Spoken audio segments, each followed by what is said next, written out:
Hello, everybody. Welcome to the Red Devil Experience. My name is Eric. Hope everybody is doing well. We got the latest transfer news updates surrounding Manchester United. A lot of news coming out. Mbuemo, obviously the big one. We got updates about Sancho. Unfortunately, not positive. We have a link with Gonçalo Ramos at PSG, the striker.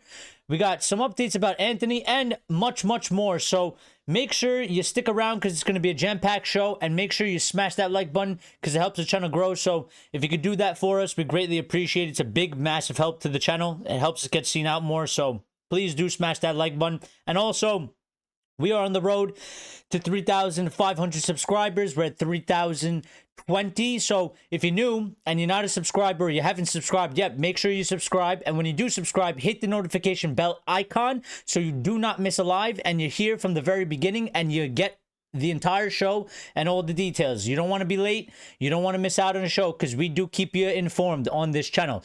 So other than that, let's just get straight into the news. We're going to bring you up to date all the way through over the last sort of 24 hours.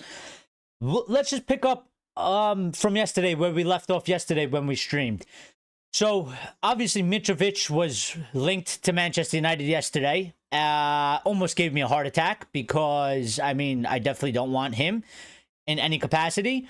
And we got an update from Jay Burt from the Telegraph the early hours or late yesterday, saying sources close to Mitrovic have ruled out reports that he could leave Al Hilal to join Man United either permanently or on loan this summer. So, I mean, massive W, massive positive. I've never been happier for sort of, I guess, a player to turn down United or reject United, I guess, in a certain way. But yeah, I mean, nobody in our fan base wanted him, and I think that story seems to be quite dead at this moment in time. So, but again, this is going to be kind of like, we're going to jump around from place to place. So usually I have it all sorted and nice, but didn't have time for that. So we'll just bounce around. It's fine. Don't worry about it. But we had this update from Jay Burton, the Telegraph, as well. He came sort of, it seemed like he was briefed because he came with the, it wasn't just about one topic. It was a couple different players, couple different topics. So Jay Burton, the Telegraph, early hours of the day, saying Brentford are frustrated with how the potential deal for Mbuemo is being handled publicly. One source indicated it would be embarrassing for United if a fee isn't agreed upon after recent reports. Brentford has had no contact with United and hasn't quoted a transfer value for Mbuemo to any potential suitors. That he also followed that up with, there is belief that it would cost about £60 million to sign Mbuemo. I mean, I seen this early, and I threw a comment on one of the aggregators that reported it, and I said, sounds like a Brentford problem to me. I mean, what's that got to do with us? Brentford could be frustrated all they want. I don't know how that has anything to do with Manchester United. For all we know, his agent could be the one that's, putting out this news. It doesn't have to come from Manchester United, so sounds like a Brentford problem. I'm not worried. I mean, it's funny because they say he starts off with saying Brentford are frustrated how the potential deal is being handled publicly. And then says one source indicated it would be embarrassing for United. I mean, if it's the source that's in Brentford's camp and they're worried about if it's going to be embarrassing for us, trust me, we have plenty of other things to be embarrassed about if we can't agree a fee. Did you not just see the season we just had? Did you not just watch us play in the Premier League the whole season? There's nothing more embarrassing than what just happened. So, not worried about that. Total Brentford problem. Deal with it. But one of the bigger pieces of news, and we'll kind of get into this and we'll settle in on the topic as soon as we get through, sort of kind of all the main news. Obviously, the big one came early hours as well, shortly after that, with Fabrizio Romano kind of breaking that Bruno Fernandes has rejected Al Hilal proposal. He is going to be staying at Manchester United. I think a lot of people celebrated it. It might have a little bit of a mixed bag because there were some people that were saying that, you know, like myself, that we should sell him for the 100 million, not because we're against him as a player, as a footballer or whatever. And it's not because we hate him and we don't, you know, love what he's done for the football club and we don't appreciate the servant that he's been. But the offer was there on the table. It's 100 million for a 31-year-old player, and we want to rebuild our club and our team as much as possible, and we see it as a good opportunity.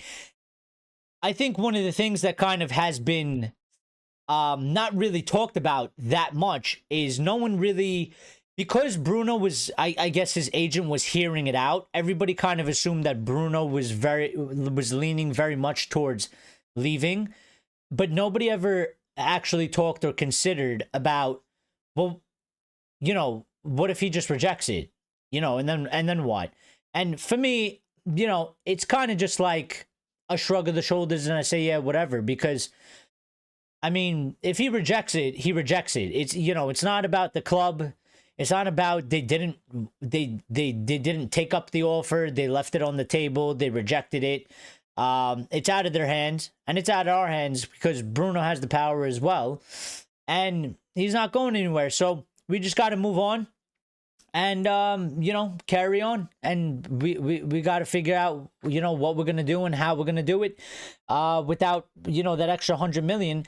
There has been some indication that apparently, you know, we do have funds. I mean, Bruno has just spoken again. He's on duty with Portugal right now. He just did a press conference, so we will get into that. But let me know how you guys are feeling about Bruno rejecting Al Hilal and the Saudi move. Are you happy? Are you worried because you were hoping to get that money and you thought it would do a good job to help rebuild the team? Because Ruben was one also that was very against selling Bruno. He has publicly and privately, you know, told Bruno Fernandes he wants him to stay. He doesn't want to sell him. He wants him to be one of the centerpieces around the rebuild. And Ruben was completely against letting Bruno go. So, you know, I kind of just want to hear what, you know, the United fans are saying out there.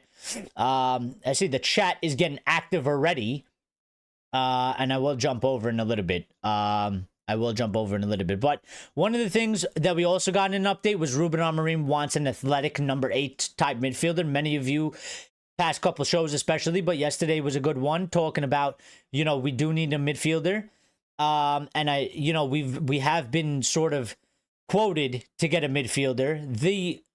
The links to what particular midfielder or like who it actually will be, there's been a couple, but it's not a lot, and they have been sort of kind of one-offs. Like you get the link one day and then you don't hear anything about it for like a week or so. So, you know, I think we still got to wait and see. I think, again, I said this yesterday, I think once we secure the second number 10, which is obviously Mbuemo, and then I think we'll go for the striker, and then I think we'll start looking at midfielder and goalkeeper. And by the way, many people were asking about the goalkeeping situation yesterday. We did get an update on the goalkeeping situation. It's not a massive one, but it is a slight update. So, Laurie Whitwell also coming through and saying Amorim admires Gyökeres. I mean, that's a given. And Semenyo has caught United's eye. With the Laps move off, there could be a re-evaluation of Victor Osimhen's expected wages. There is another update about Osimhen that has just come out. This was from 11 hours ago.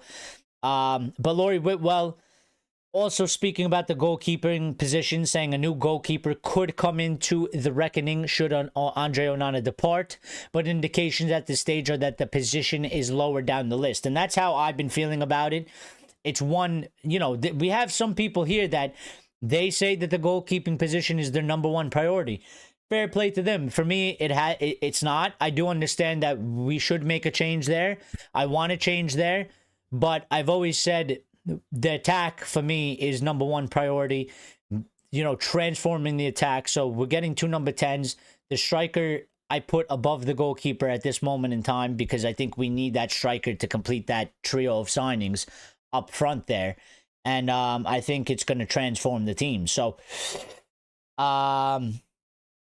Lyle's here, says, hey, Eric and all you Reds. What's up, Lyle? Chad's here and says, and we stay crap. Well, yes, because Chad is very anti-Bruno. Fox is very pro-Bruno, says, yo, and then says, Bruno stays, woohoo, see? And this is the contrast in the United fan base. It's all over the place.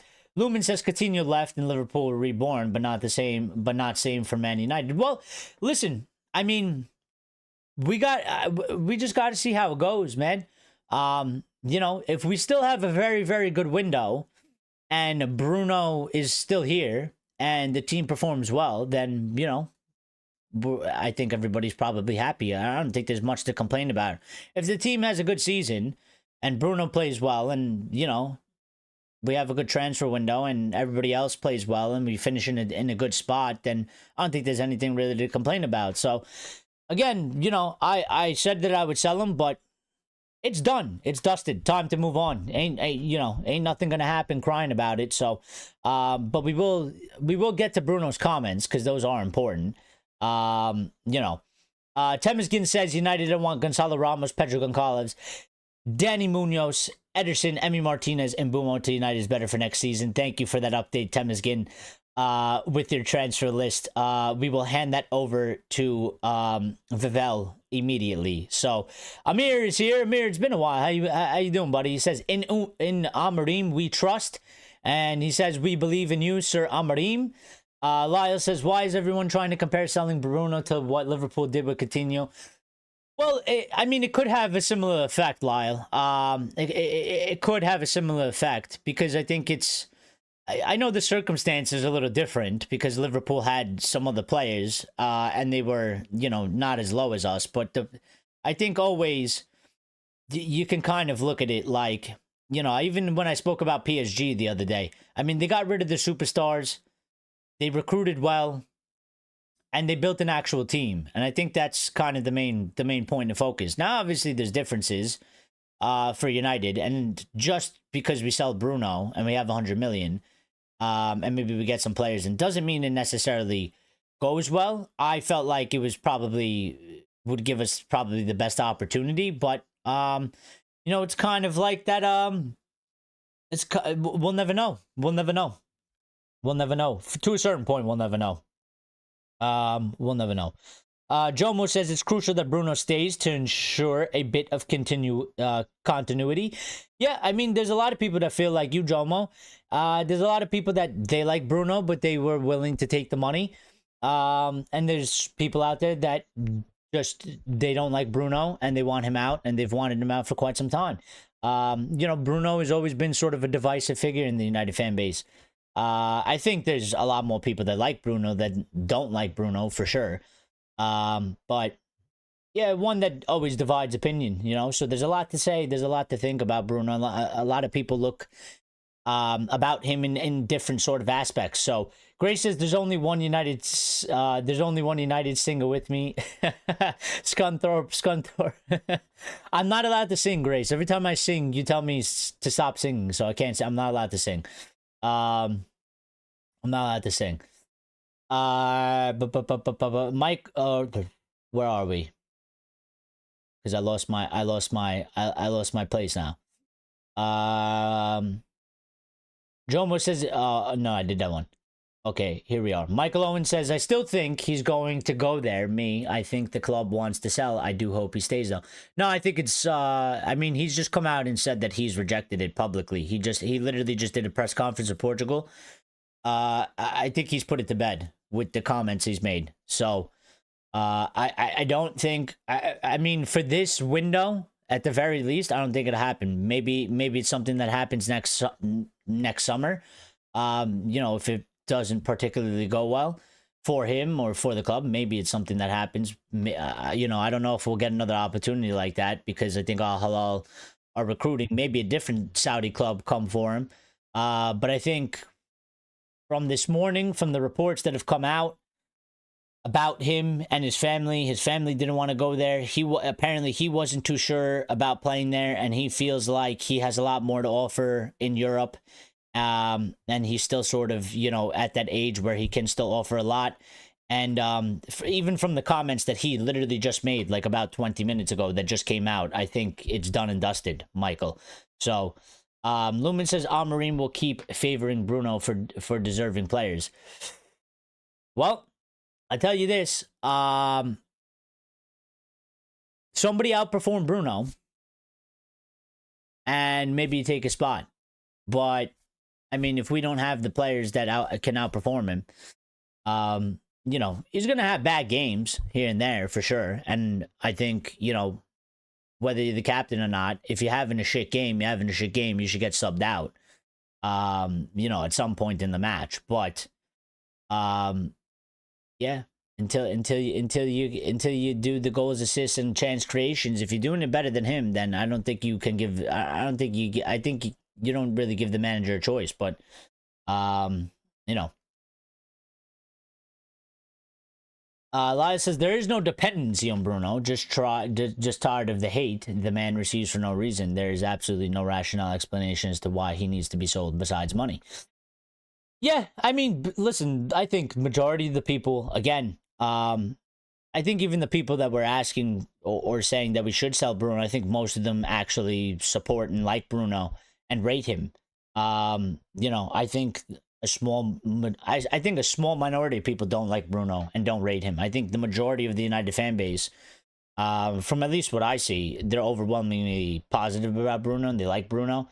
So most of the people, including myself, that was saying we should sell him, it's not because I hate him and it's not because I think it's a bad player. The money was there and I think it was a good idea. But there was three parties involved: United, Al Hilal, and Bruno. If one says no, or one doesn't agree, deal's dead. And that's what's happened. So, Lumen says it's always about the right amount of money for any player. I agree, and that's why I said I would sell him, because I think 100 million for a 31-year-old, no matter how good he is, at our situation is the right amount of money. You know, but again, I mean, this isn't like the club has said no, and it's not like Ruben necessarily stepped in and told the board, if you sell him, I'm walking, and then they went against it. I mean, like, this is solely on Bruno. I mean, Bruno has to agree to go, and Bruno is rejected. Now, obviously, there's been some other influences, like Ruben has said that he wants to keep him and doesn't want to go, but Bruno could have still chosen to go. But he didn't. So, you know, Ray says we'll still be one-man team with Bruno. We could have had 100 million in 2 years. He will walk for free. Maybe he does. But again, there's nothing to really do about it. I mean, if he's rejecting the deal, he's rejecting the deal. You can't force a player out. We know this. I mean, otherwise, if we could force players out, we wouldn't have Sancho potentially coming back, and we wouldn't have Casemiro at the football club either, and we wouldn't have Luke Shaw either. You know, there's a bunch of players that we wouldn't have if we could force them out. But if they don't accept the transfer out, there's only so little you could really do. So, but the manager rates him, and you know, it is what it is. Owen says Savage we should get for a goalkeeper, cheap but good. Milinkovic Savic is his brother, I think. Yeah, I know who you're talking about. He plays for Torino goalkeeper. I don't know about him because I don't watch Serie A like that. I certainly don't watch Torino. He was part of the youth academy at United at one point. So, Steph's here, says big up Eric and chat legend. Big up yourself, Steph. How you doing? Hope you're doing good. Michael says if Bruno stays, why get the lad from Brentford then? Because it was always the plan. It was always the plan. This Bruno thing wasn't. Again, this Bruno thing wasn't a plan by the club. It wasn't a plan by Amorim, and it wasn't necessarily a plan for Bruno. Nobody at Manchester United, Bruno, Amorim, or the others included, Bruno wasn't put up for sale. Bruno wasn't. There was never a plan to move Bruno on. What happened was Al Hilal have money and they're going shopping because they're going around all over the place. I mean, they're about to get Inzaghi from Inter as their manager because they want to stack up for the Club World Cup, and they wanted Bruno, and they presented us an opportunity, right? But United didn't list Bruno. They didn't say at the end of the season Bruno Fernandes is out of here. This was Al Hilal's doing. So the plan was always to get two number 10s that was stated for a while. The plan was always to get a striker, and the plan is to get a midfielder and potentially maybe a goalkeeper or maybe a wingback or something like that. So, Amir says Bruno, one of the best midfielders in the world right now. Grace says, so we want an 8. So is Bruno playing in the 10 or a new 8 to play alongside Bruno? What about Ugarte and Casemiro? I mean, it's a good question, Grace. I don't really know what to kind of make of it because I'm going to be honest, I'm getting a little bit confused. Because I do feel like we have quite numerous amounts of options. If you include, you know, all those players, like if we get the 2 10s, there's Kobe, there's Mount, there's Xerxes. You know, we still have Cass and we still have Ugarte, and we want to get a new number 8. So I feel like we have quite a lot of options. There's Collier is there as well. You know, so I don't really know how that's going to work. I was thinking about it today, Grace, and I was just like, I'm actually kind of confused. I don't know what, like how we're going to set it up. Exactly.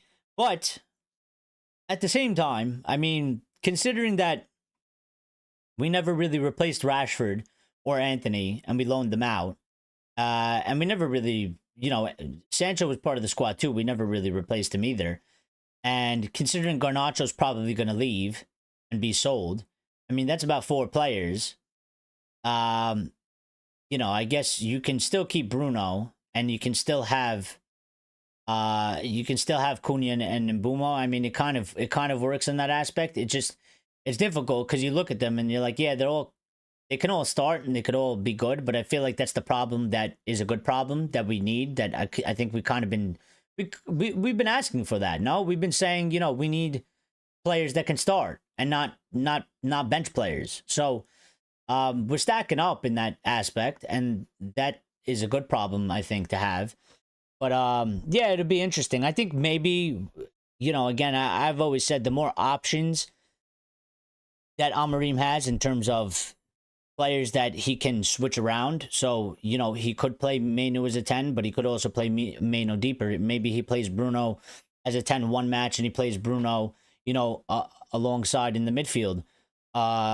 You know, and can switch it up from game to game or in game and stuff like that and sort of change the dynamic of the team. I think that's what he needs anyway. So I think this is what he's going for, so he can make the changes that he needs to make.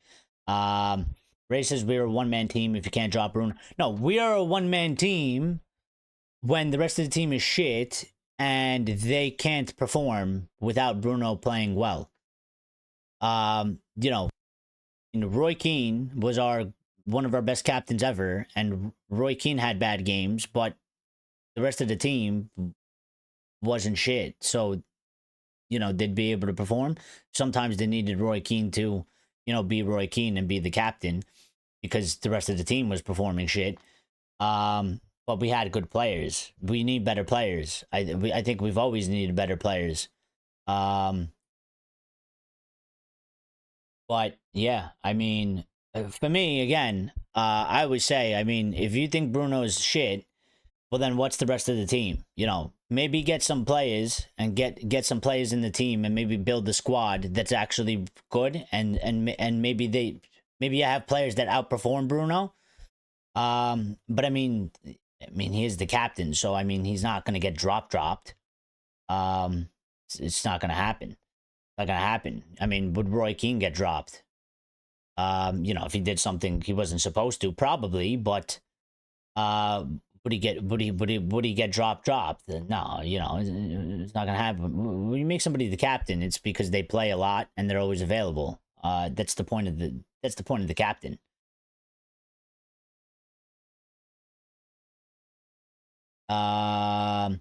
Fox says Liverpool already had Robertson, Alexander-Arnold, Henderson, Wijnaldum, Milner, Salah, Mane, Firmino, Sturridge. To be fair, no, I know it's a different thing, but it's still sort of the same basic blueprint, in my opinion. I know it was like sort of a different level, but I mean, I could make the argument to say, well, to sell if we did sell Bruno for that 100 million, you could argue, well, we could get our Robinson, maybe we could get our Alexander-Arnold or our Henderson or our Wijnaldum, Milner or our Salah or Mane or Firmino, because we don't even have that. And that was the big thing.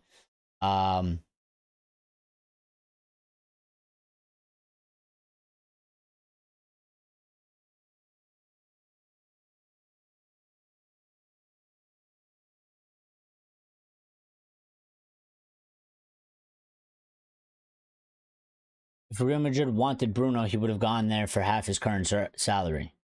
Well, maybe, yeah, but because it's Real Madrid. What's the point? What's the point in that?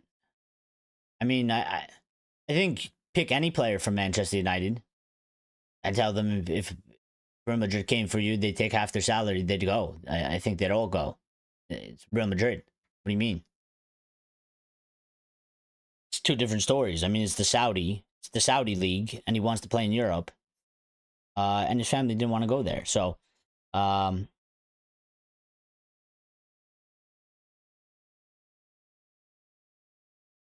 Jeff says, at least we don't have to change our captain and penalty taker. Sad he couldn't have sorted this out before Europa final. He was always unlikely to go, just like Salah at Liverpool. I mean, yeah, it did drag out for a little bit, but I mean, he did make his he did make his decision. So,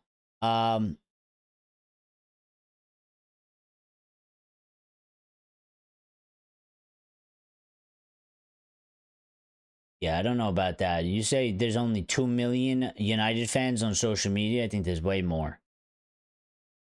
I think that number is way low, Chad. I don't know if you. In the entire world, we have 2 million fans online. There's no way. We have way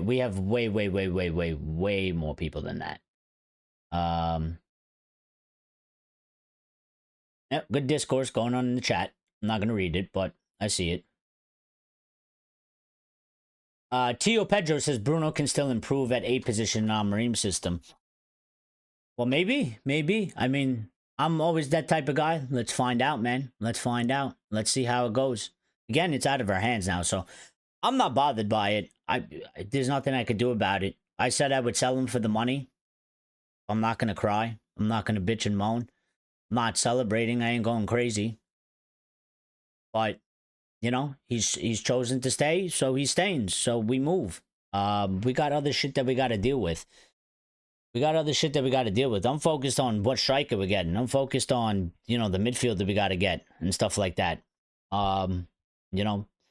Bruno said apparently we got money, and Amorim said apparently we have money and we don't need to sell Bruno. So I don't know.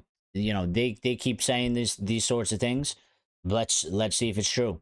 Grace is still always more of a legend than Paul Scholes.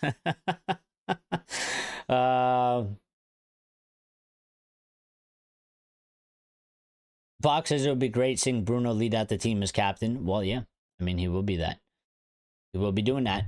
Bruno, the captain of United. Yes, he is. Yeah,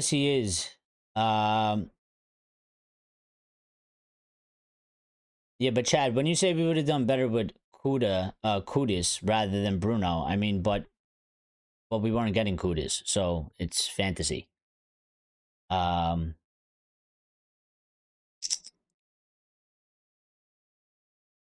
Yeah, I don't agree with that, Lumen. Bruno lovers are the same Ratcliffe supporters. I don't agree with that.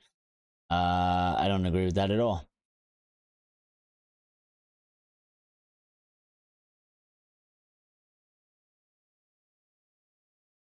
Lumen says captain who costed us 200 million.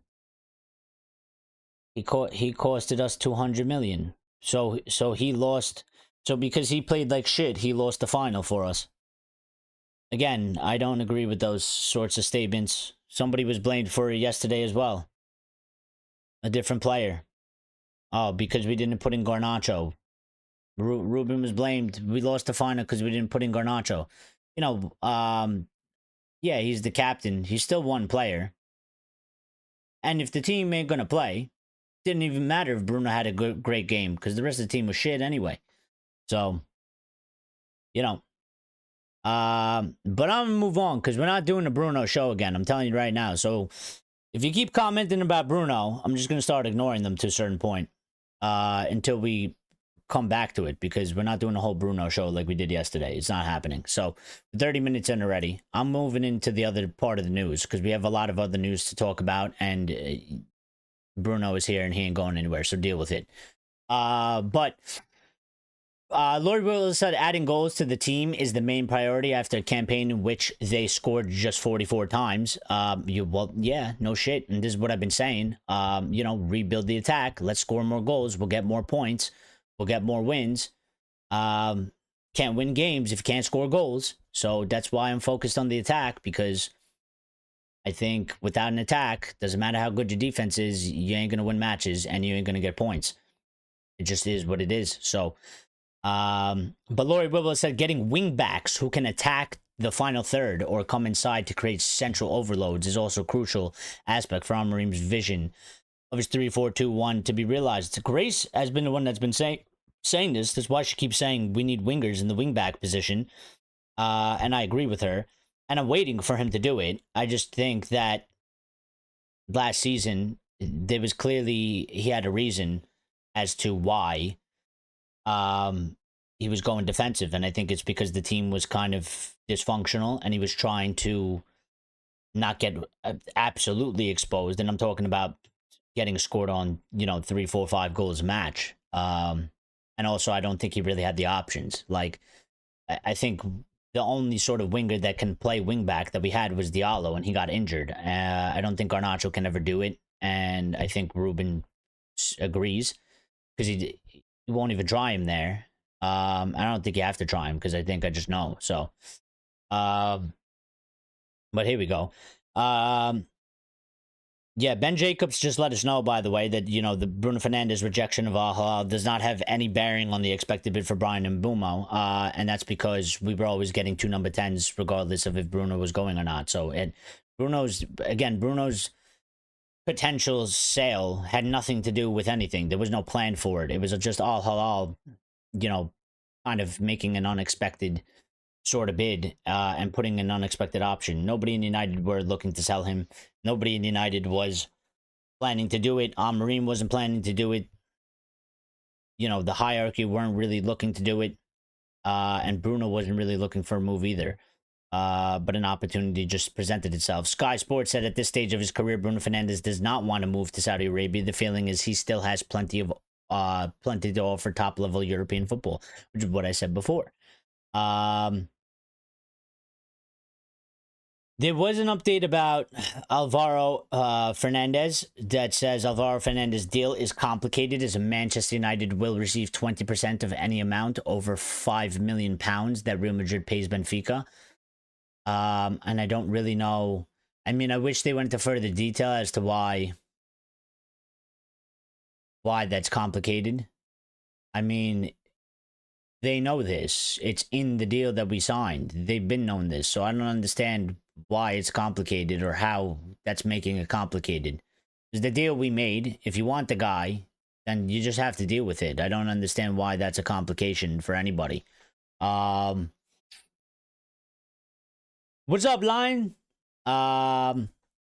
Yeah, one of the bad pieces of news, obviously, that came out today, and I said I would make a rant video, but I didn't do it, so but I'll just do it now. Yeah, so Jadon Sancho has left Chelsea, or is leaving Chelsea when the contract ends on June 30th. And an agreement could not be reached over personal terms. Chelsea will pay the £5 million penalty to United, Sancho to explore options in England and Europe for his next move. And again, Sancho is he's a jackass. Asking for $200,000 a week, and you could have just stayed at Chelsea, and they're in the Champions League, and you didn't want to accept the wage, and now you're homeless because we don't want you, Chelsea don't want you, and I don't know who the hell really wants you. So, Fabrizio following it up by saying Sancho was not expected to stay at Manchester United this summer. His camp will assess options in the upcoming days and weeks. Does this guy even have options? I mean, who wants this guy at this moment in time? I don't really know. But apparently, Sky Sports saying several clubs in the Premier League in Europe have approached Sancho's representatives to understand the conditions of a deal. Well, I'll tell you this. Sancho and his representatives, if they're going to keep being idiots, they're going to drive away all the interest because they're clearly asking for wages that nobody wants to pay him and nobody thinks he actually deserves. And he has a big head and he has an inflated ego and he's a moron and he has a bad mentality and a bad attitude. And he thinks that he deserves some type of baller wage because United are stupid and they paid him a ridiculous amount of money when we should have never done it. So just be a bit humble and accept the move and go. Because I'm tired of talking about this guy. I'm tired of him being mentioned in the United stories. I want him gone. I don't want to never talk about him again. I never want to look at him again. And he could go do whatever he wants. But I'm fucking tired of this saga. You know, it's never ended. From the time that we went to go sign him, it took 2 years, and that saga never ended. It continued for the past 5 years. And it needs to end because it's annoying and it's a fucking waste of everybody's time.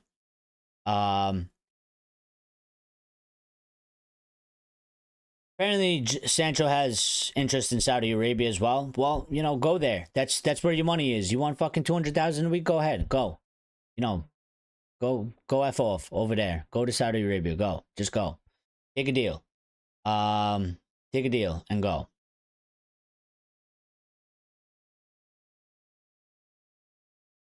Lion says Mbuemo is likely coming to United because Bruno is staying. The best players attract players. Well, I think he made the decision before Bruno made the decision. I don't think they knew about it, but I mean, it could help for some future, you know, sales. If people rate Bruno, players rate Bruno, and they look at him as a good player, and he's sticking around, so it could have an option. It could have an impact. I mean, Lion says, and Bruno is the best midfielder in the Prem. Just deal with it. Yep.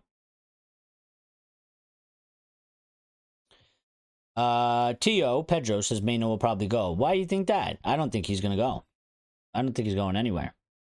I think Garnacho will go. I think if you ask me which one of the two are going, I tell you Garnacho every single time, every single day of the week. I don't think Menu's going anywhere. I don't. I really don't. Sancho would be in the ballers league. He doesn't even belong in that league because he ain't a baller. He ain't a baller. He belongs in. I don't even know. Do they even have a league for non-ballers? Do they have something called, like, you know, the shithead league or something like that? Because that's where he belongs. He doesn't belong in the ballers league. He ain't a baller.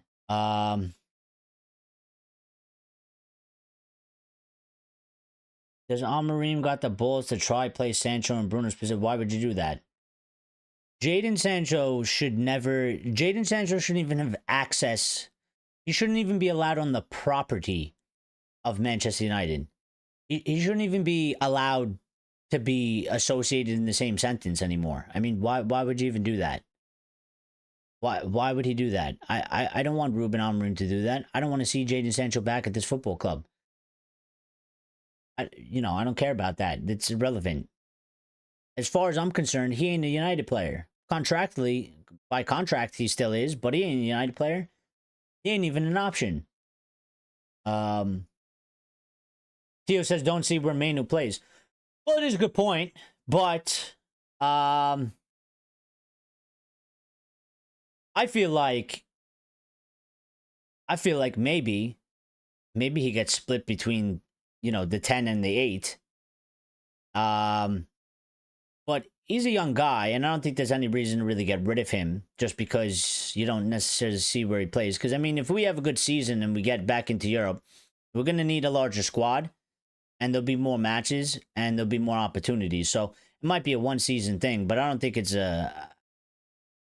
like, yeah, it might be difficult, but actually, to be quite honest, it might not necessarily be a bad thing because, again, I know we got sort of used to Manu kind of being, you know, playing all the time and Manu starting all the time. And, you know, the season prior to last season, he had a big impact.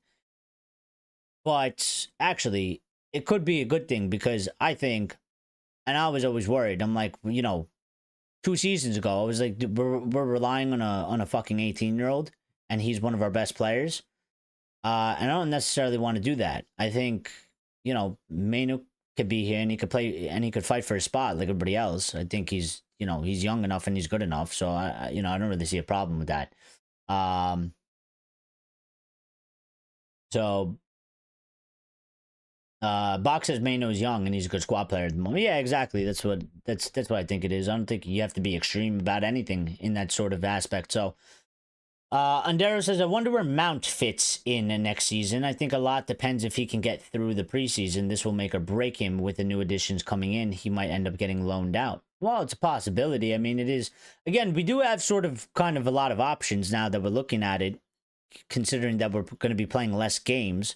I think it'll still help because I think that's what Amorim wants.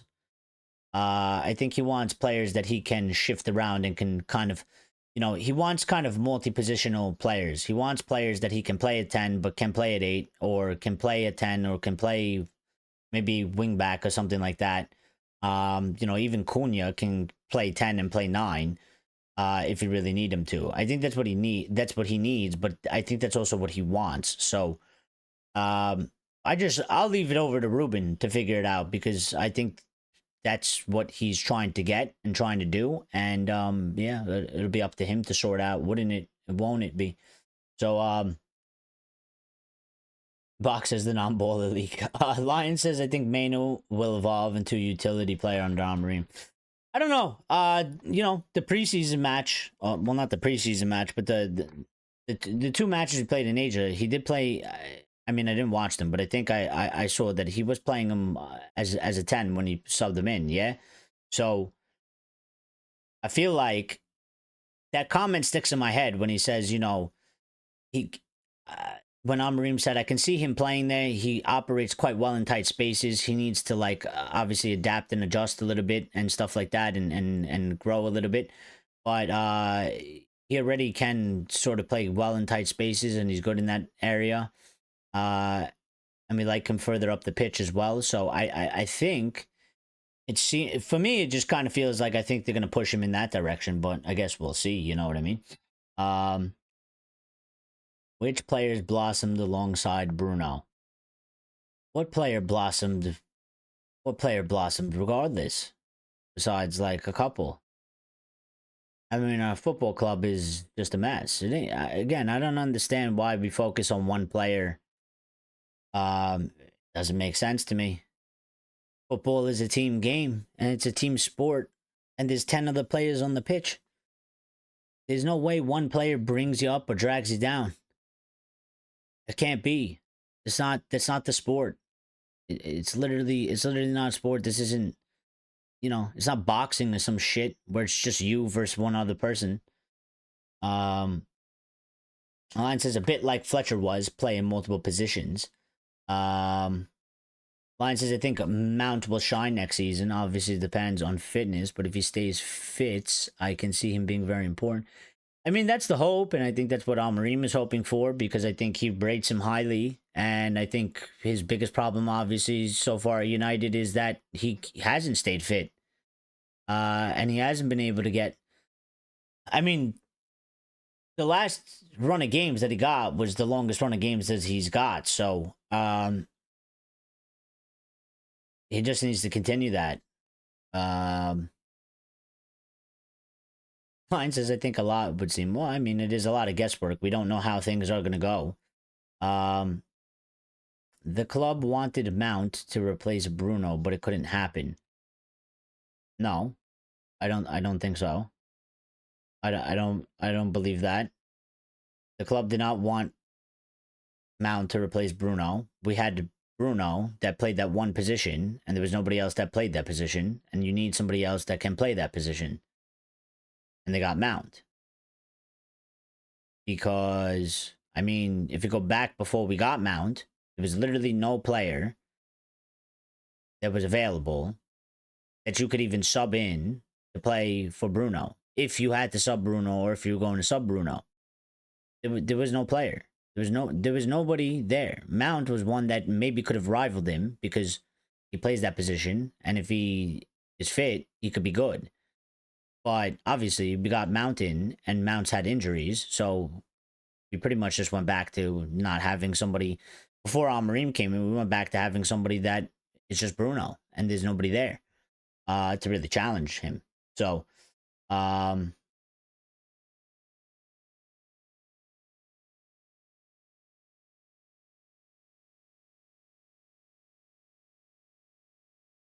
Andera says I can see a bit of tussle between Mount and Mainu on who features the most across next season. I think this will also phase Casemiro out as a real bit part player as well.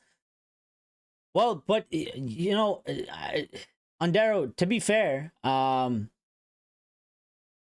all here for the tussle. People get scared of the tussle. They're like, what's gonna happen to Mainu's progression? It's gonna be stunted. What about this player? You know, no, we need competition, man. You got to fight at the highest level, and the higher the competition, the harder you got to fight. That's what we need. You know, I'm not worried about any player. Football is survival of the fittest. It's savage at the end of the day. Really, it ain't. You know, we're not supposed to pamper players and hold their hands and rub their back and tell them everything's gonna be okay. This is survival of the fittest. If you play good, you take over the spot. The other player that doesn't play so good, they don't get the position. If they fall off, they fall off. They get sold from the club. You get to stay. I mean, it's just how it goes, man. Just how it goes. Grace is gifted a membership as well, so shout out to Grace. Thank you, Grace, for that. And the recipient of that gifted membership is the number 69. So yeah, shout out number 69 for being a RDE VIP member. You can also join and be an RDE VIP member. It should be right next to our name in the video where it says join. I don't know about where it is on mobile, but if you are on your PC or something like that, there should be a button that clicks join. You get access to all our wonderful emojis that we have. You also get a little badge next to your name. And you do get priority responses as well. So, you know, if you get that badge next to your name, you get priority response. So, and Grace is telling me to tell everybody that it is mandatory, so you must get it. Or you will be kicked. But yeah, Lyle says Mount was brought to play the high pressing game Erik ten Hag wanted to implement, but he got injured. There was no indication of him replacing Bruno. Yeah, I mean, there was never one report, one story, one indication that Mason Mount was brought in to replace Bruno Fernandes. Again, as I say, go back to the squad and look at that squad before we got Mason Mount and the formation we were playing and the system we were playing, and we literally had only Bruno Fernandes that can play that position, and there was no other option. And if there was an option, they were nowhere near his level. Mount is somebody that could have been very good. Unfortunately, he suffered injuries, and it was like basically like we went back to just having one player again in that position, so it didn't really work out the way it was. But it could have been one that, yeah, little bit of competition and also just help in general. So, you know, Lawrence Burry is here. What's up, Lawrence? Says bonsoir. I feel in a minority now wanting that Bruno sale. It's fine. I was there with you, and I'm sure the club wanted it, but Ruben seems in charge of club PR. Well, I don't know if the club necessarily wanted it in terms of, I don't think they were actually planning to sell Bruno before this offer came about, because it's, again, they never transfer listed him. They never put it out there that Bruno was for sale. If anything, they always kind of said that Bruno wasn't for sale. But I think like me and like you, to a certain extent, and some others out there, they're like, well, we weren't really considering selling Bruno, but these guys came in and they were willing to offer 100 million. And I think, at the very least, if you're Manchester United, you have to think it over, and you have to think it over. You have to give it some consideration at the very least. You can't just, the situation that we're in, You can't just be like, you know, not even look at it or not even hear it out and tell people to piss off. But, you know, again, I mean, he's rejected it. So nothing the club could really do about it, because what are you going to do to Bruno? Strip the captaincy off of him and bench him? You know, it doesn't make sense on his wages. And also, that wouldn't go down well with anybody. You know, that would upset players in the team, because they'd be like, well, what has he done to deserve that? I mean, there's literally nothing we can do about it. If Bruno's rejected it, Bruno's rejected it.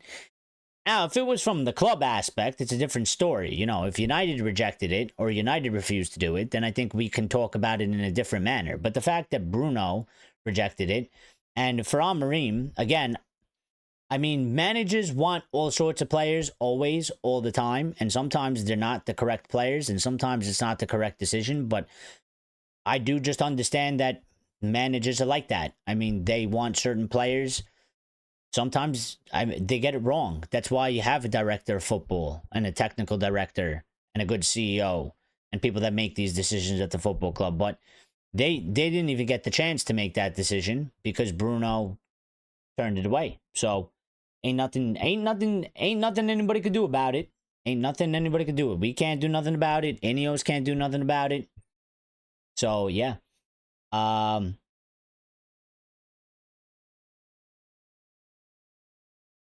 Grace says that second summer hurt us. It was a terrible window. It was. We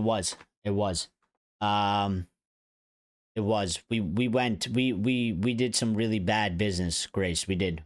It was one where, because I think, again, I always look at it and I'm like, that team that we had that literally down tools, got Solskjaer sacked and down tools even further on Ranić, and everybody was like, you know, Ten Hag would do well to finish 6th, and he came in and got them 3rd because they actually turned up and actually tried.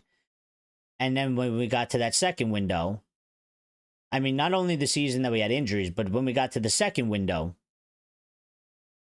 the players that we got rid of and the players that we got in changed the dynamic of the squad into one that struggled.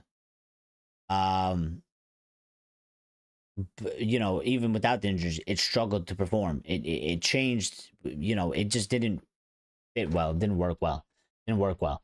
I hope Al now goes for Odegaard for 100 million. Arsenal fans will protest for Odegaard to leave. I don't know if they would.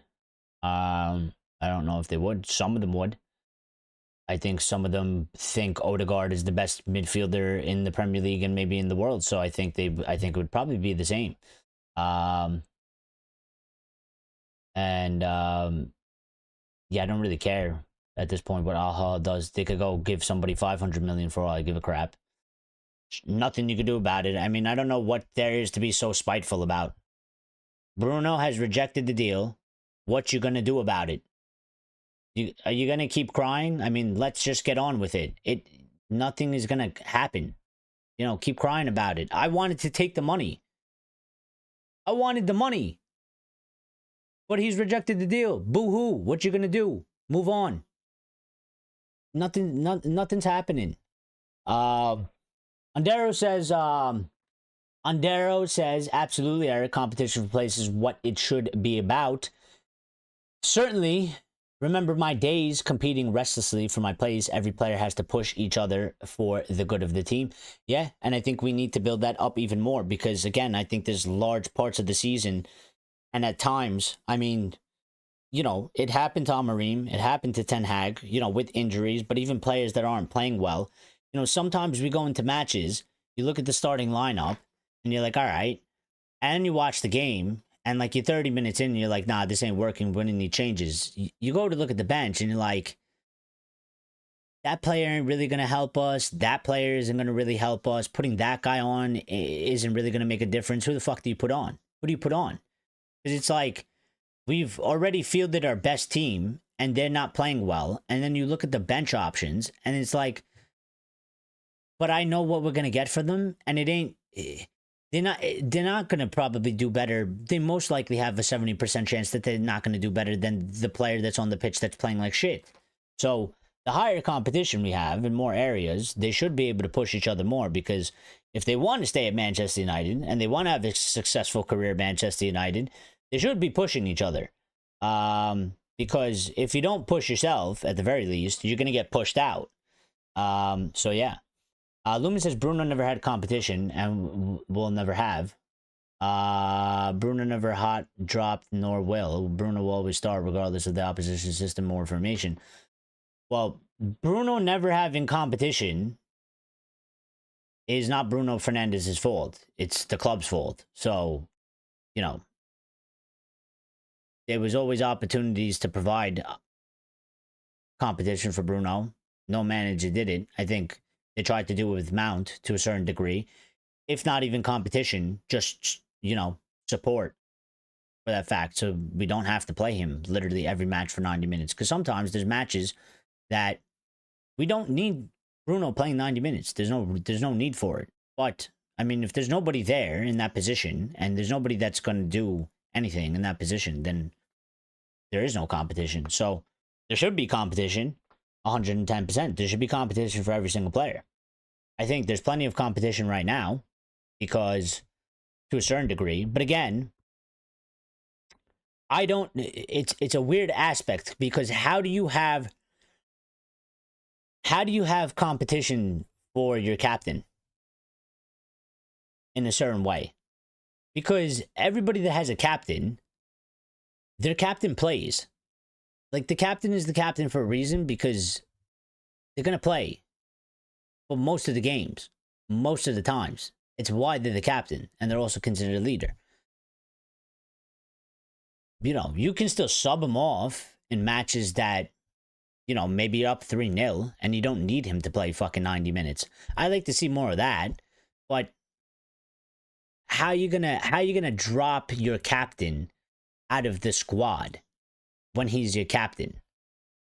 No team does that sort of shit, unless something goes wrong. Unless the captain has ill discipline and breaks some of the rules in the team, and then they get dropped, and sometimes they lose the captaincy because of it as well.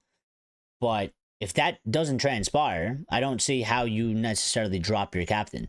It's kind of a conundrum. Theo says, you guys think we can bring Gyökeres? I don't know, Theo. I think a lot of us hope, and we wish, and we're being, you know, it's the dream. It's the dream, Theo. It is. But the updates around Gyökeres hasn't really been one that, it's been sort of vague, and it's been sort of quiet to a certain degree. There hasn't been any significant sort of indication of anything coming from his camp. It seems to just be like he's evaluating options at this point. So it's not like he's necessarily leaning one way or the other. So I feel like we can, because I think if he is allowed to leave for 60 million, at the very least, we should be able to have money for that in some sort of way. I think it's a bargain, considering he has a 100 million buyout if they let him go for 60. I think the only thing is how high does he rate the Champions League? Because if it's the only thing that he cares about, then I think we don't stand a very good chance. But if it's something that he's willing to be sort of flexible about, and maybe United can sell him a project, and maybe Amorim can sell him the project, and can sell him a little bit of gain a little bit of leverage on him, then maybe we could pull it off. So I think we just gotta wait and see, man. I think we just gotta wait and see. Baba, how you doing, Baba? Says, we should also consider the fact that next season we can see a different Bruno, where he is playing behind two technically sound 10s in Cunha and Mbuemo, and not runners or wide forwards like Garnacho. I mean, it is a good point. It is a good point. I think it's going to be interesting. I'm the type of guy that I will wait and see. I always say the proof is in the pudding, so we'll find out, won't we? We will find out. But I think it's an excellent point, Baba. One that I don't think many people have pointed out or looked into. So, yeah, I mean, that's good stuff, man. That's good stuff for sure. Lila says we need to make a list of what Bruno's fault at this point. You want me to do it for you? What is Bruno at fault at? Number one. Everything. List over. You know, I don't know. That's pretty much. I mean, I'm surprised. I'm surprised they're not blaming Bruno for, you know, the decay of Old Trafford and, you know, everything else in between. I'm surprised they're not blaming Bruno for Sir Jim Ratcliffe buying the club. I'm surprised they're not blaming Bruno for the Glazers buying the club. You might as well. Might as well. You blame him for everything else. Might as well blame him for all that shit too. Might as well. Might as well.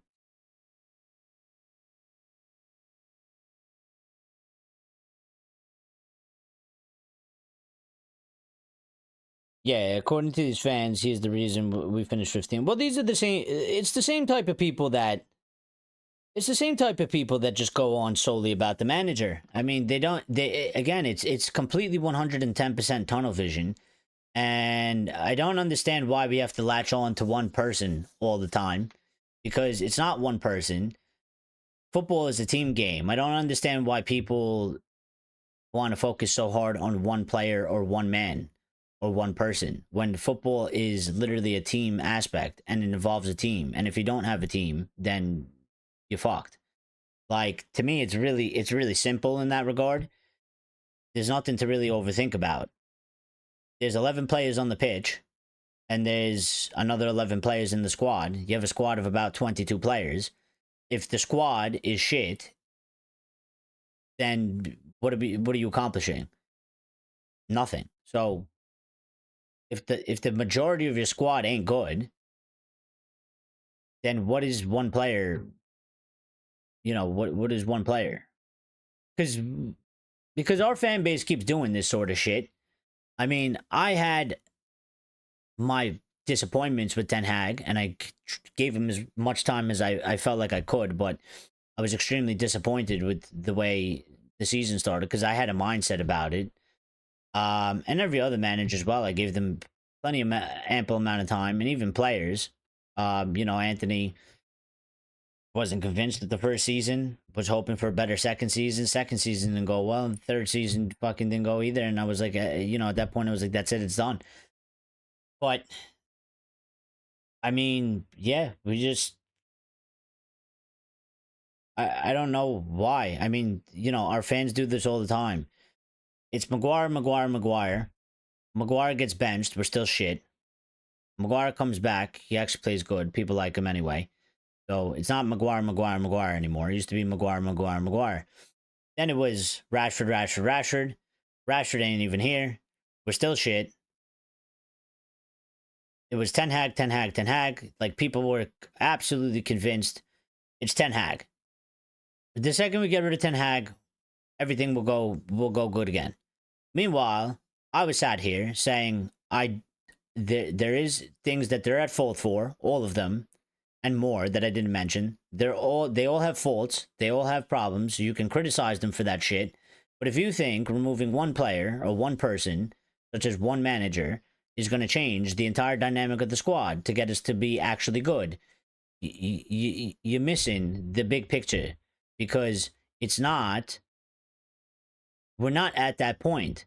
Maybe in a normal circumstance, if we were a club hovering around fourth and third, maybe you can make that. Maybe you can make that determination. Maybe you could say, we're close enough. One or two key areas ain't clicking properly or ain't working properly. We need to change that 100%.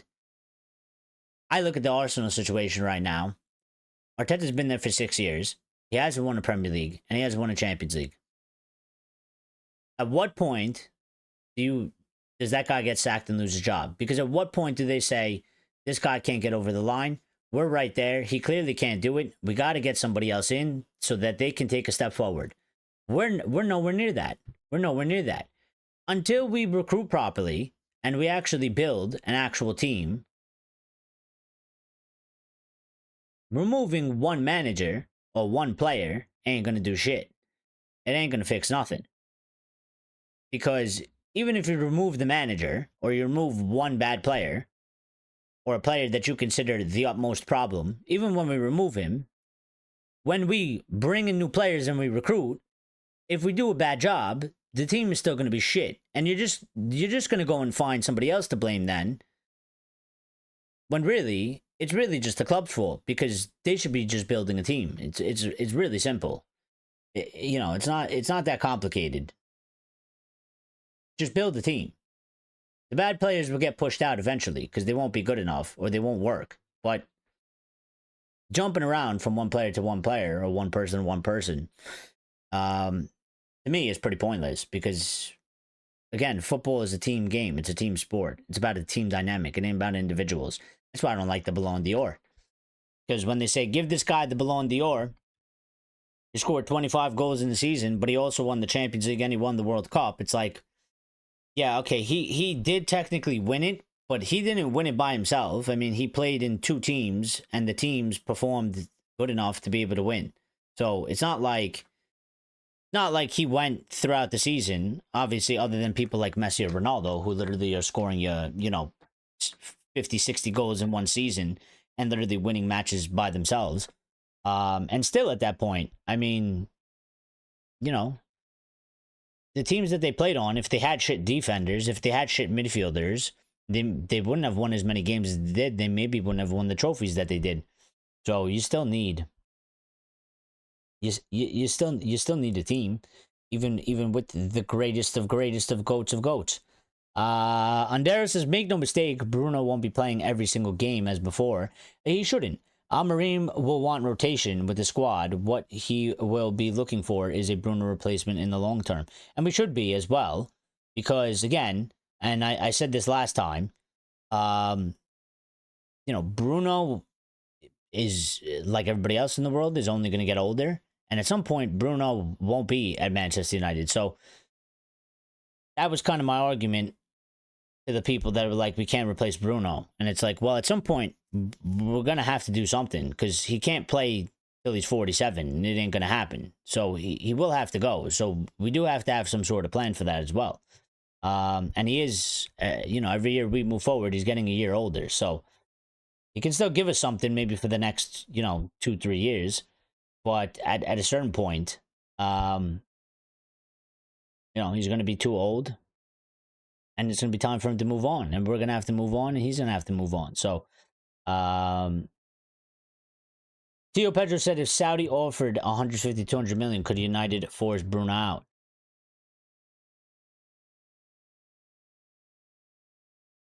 I don't know. Maybe. But it depends. I mean, the dynamic about it, it's a good question, Theo, but the dynamic about it is that Bruno has always sort of stated that, if the club want me, I'll stay. And now I don't know if the club, there was briefs coming out or, sources saying that United don't really want to sell Bruno, but they would consider doing it because of the money. And they kind of they wanted the money, but I think also at the same time, they feel like we can work without that money, but I think it would be foolish to not even consider it. I think if you don't even consider it, you're not doing a proper job in charge of the football club. You have to at the very least, consider it. So the thing is, maybe they could, but maybe they couldn't. Because, I mean, if Bruno really doesn't want to leave, even if the hierarchy, for example, were like, Bruno, we want to sell you, Bruno could still be like, well, I don't want to fucking go. And I'll just stay here. And actually, the manager, I just talked to him, and he wants me to stay here too. So you could do whatever you want, but I ain't accepting anything. But I guess it depends how much truth it was in that statement, how much weight that holds. When Bruno said, if the club wants me to stay, then I will stay. If they want me to go, then I will go. Because if the hierarchy came to him and were like, Bruno, we're looking to sell you because we need money, but Amorim is like, well, I want you to stay. Well, then maybe Bruno's like, well, but they don't want me, so I'm going to go. Or he'll be like, well, I don't want to go. You can piss off. And actually, Amorim wants me to stay here, so I'm going to stay here for him too. And also there's the part with his family, Theo. So I think there's too many factors. It's not just about a price point really. There's too many different factors that can derail or have derailed this sort of deal. Um, you know. Well, 10 players, Eric. Please don't count on Onana. Well, okay. I won't count him. Lawrence Burke says the signings have improved in the last year. That's positive. I agree. I think their first window and a half, I call the January window half. It really wasn't even a half because we got Dorgo. I still think it was good, but, you know, it was just one player. We clearly, obviously, needed more. We weren't able to get more, and we weren't able to do no more. But I think looking at it, from the 6 players that we've signed so far under Ineos, well, technically 7 now with Cunha, when you compare the 7 that we've signed, and it's about to be 8 with Mbuemo, when you look at these players compared to, I don't know, take 8 players from the previous regime and what they signed and what they paid and how much they paid and how much wages they've given them and what kind of player they were, I think it has improved. But at the end of the day, it might still not be enough because we need to be at a certain level. And I don't know if they can hit that level, but they're working on it. But for sure, what we were doing previously had no plan and was an absolute disaster and was a complete joke. This, they're at the very least, I think they're trying. I don't know if their best is enough because it might not be good enough at the end of the day because there's some very excellent operating football clubs with some excellent people behind the scenes that are doing very, very good jobs that are top notch. We might just not have that level of people.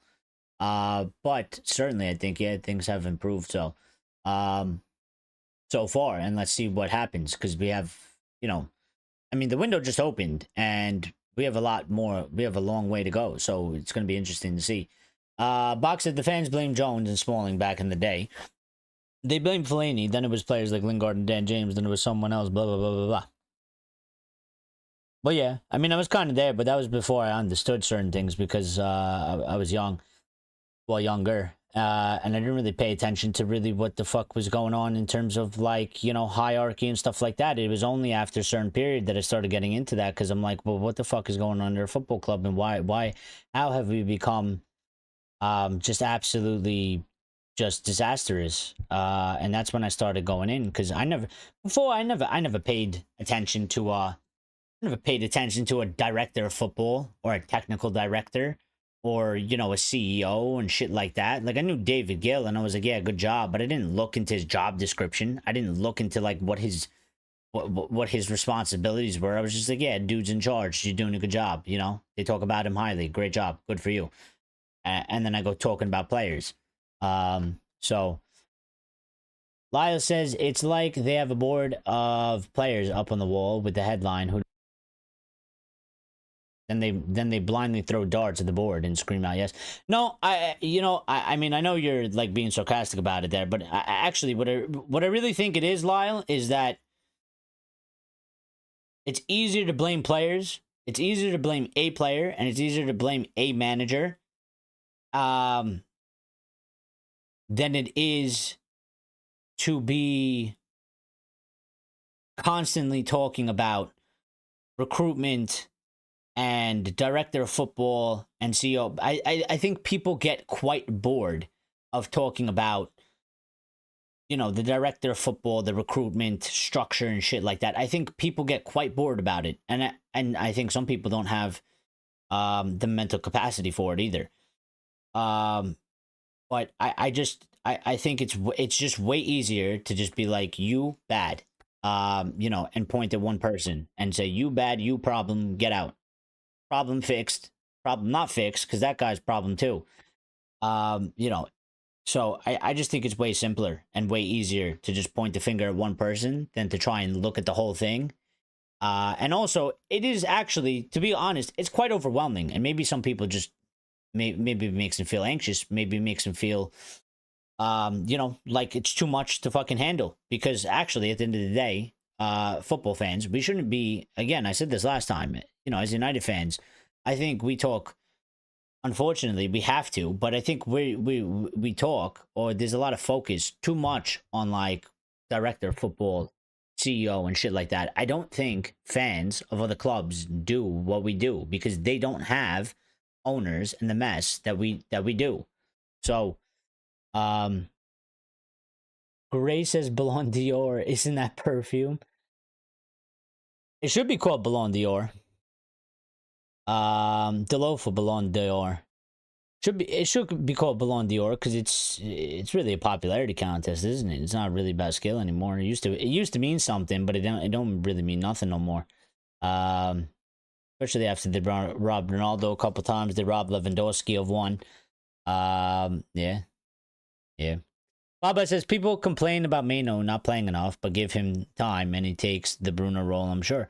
I mean, yeah. Again, it's some Baba I don't really understand. When people get, their knickers in a twist about it, I think that's the saying. He's a young guy. People will cry, well, what about his development? It's going to ruin his development, his playing time, blah, blah, blah, blah. I'm like, bro, this is football. Shit happens. Fight for your place and perform, and you'll get your chances. I mean, it's as simple as that. If you're good enough, you'll win. If you're good enough, you'll outbeat other people, and you'll get the spot that you deserve, and you get the playing time that you deserve. I have no problem with it. And also, he's 19. The kid has at least another, 14 years in him. So there's no rush. And actually, I'd rather have him there with less pressure on him, learn more of his game, than having to be relying on a 19-year-old when our team is still shit and we don't have good results. So, Ray says we can sell all kids. It looks like we're buying not to play the kids. I don't necessarily think that's true. I think it's going to be a mixture. I don't agree with this whole just play the kids sort of thing. I don't. You don't just take 6, 7 kids and throw them into the first team. It's not going to work. It won't work. We don't have a platform for it. What you can do is have a stronger squad and a better squad, which is what we need to do anyway, because our squad is quite shit. And our senior players are shit, and they underperform, and they're overpaid. So get rid of them, get new senior players that have experience, like people like Mbuemo and Cunha, and then also integrate the youth players. I'm not one that you have to, I don't agree with this, throw all these kids in there. That shit doesn't work. Not at our level, not at our status. Arteta, when he went to Arsenal, because people say this all the time. Look at Arsenal. They were playing kids in the semi-final, and look at PSG. They're playing kids in the final, and I'm like, yeah, but you do see their team. You see their team. You see the way they perform. You see where they're at. You see the level they're at. It works when you have a high-performing team and a good environment for young players to come in and flourish. And also, the players have to be good enough anyway. The young players have to be ready enough. But it's, I look at it and Arteta didn't go there with Socrates playing in the back and whatever other shit they had when he took over the team. It's not like he took a bunch of 17, 18, 19-year-olds and put in 6 or 7 of them into the team. He's playing kids in a semi-final in year 6 of him being at the football club. Year 6. It doesn't happen overnight. So obviously grow the youth, give them opportunities, but I don't agree with this just play the kids because why not? I don't think that works.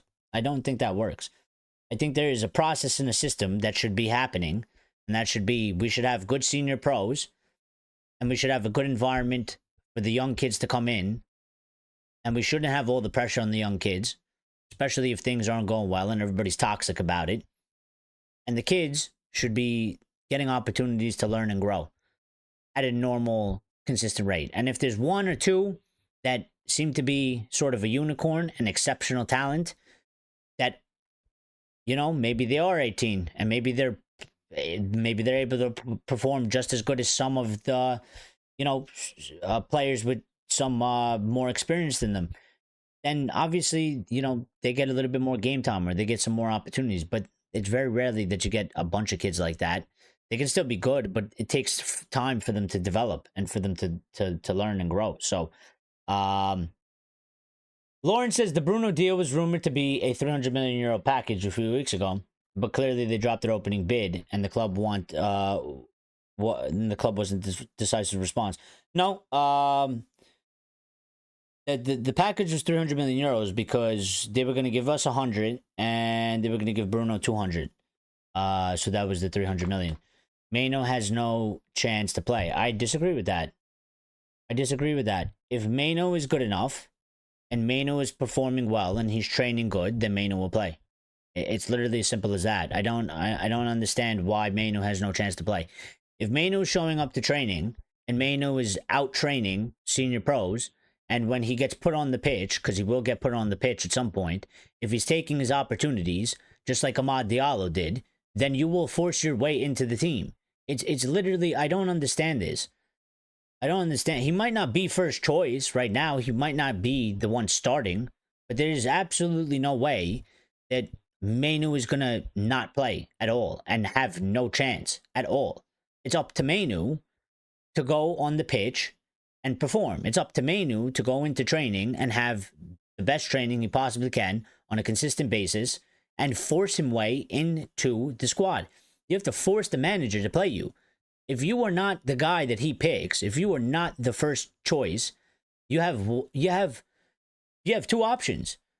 You can be depressed and bitch and moan about it and sit there and sulk and not give your all and fall further down or be considered less, or you could go into training, or you can take your opportunities, whether it gives you 20 minutes, 15 minutes, 10 minutes, you go on that pitch and you force him to pick you.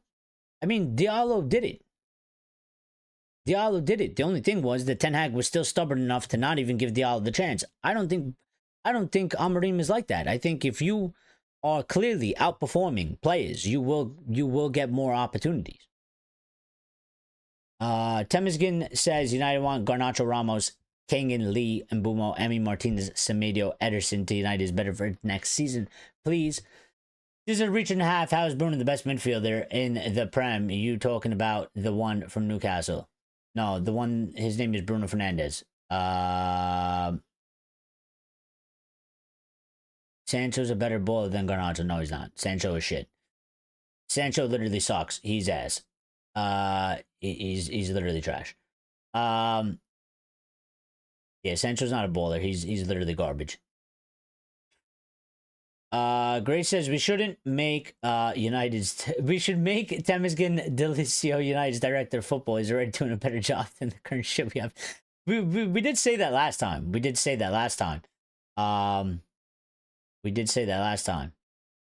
No, Chad, there's no way. There is literally no, and I'm literally gonna take 2 seconds to say this.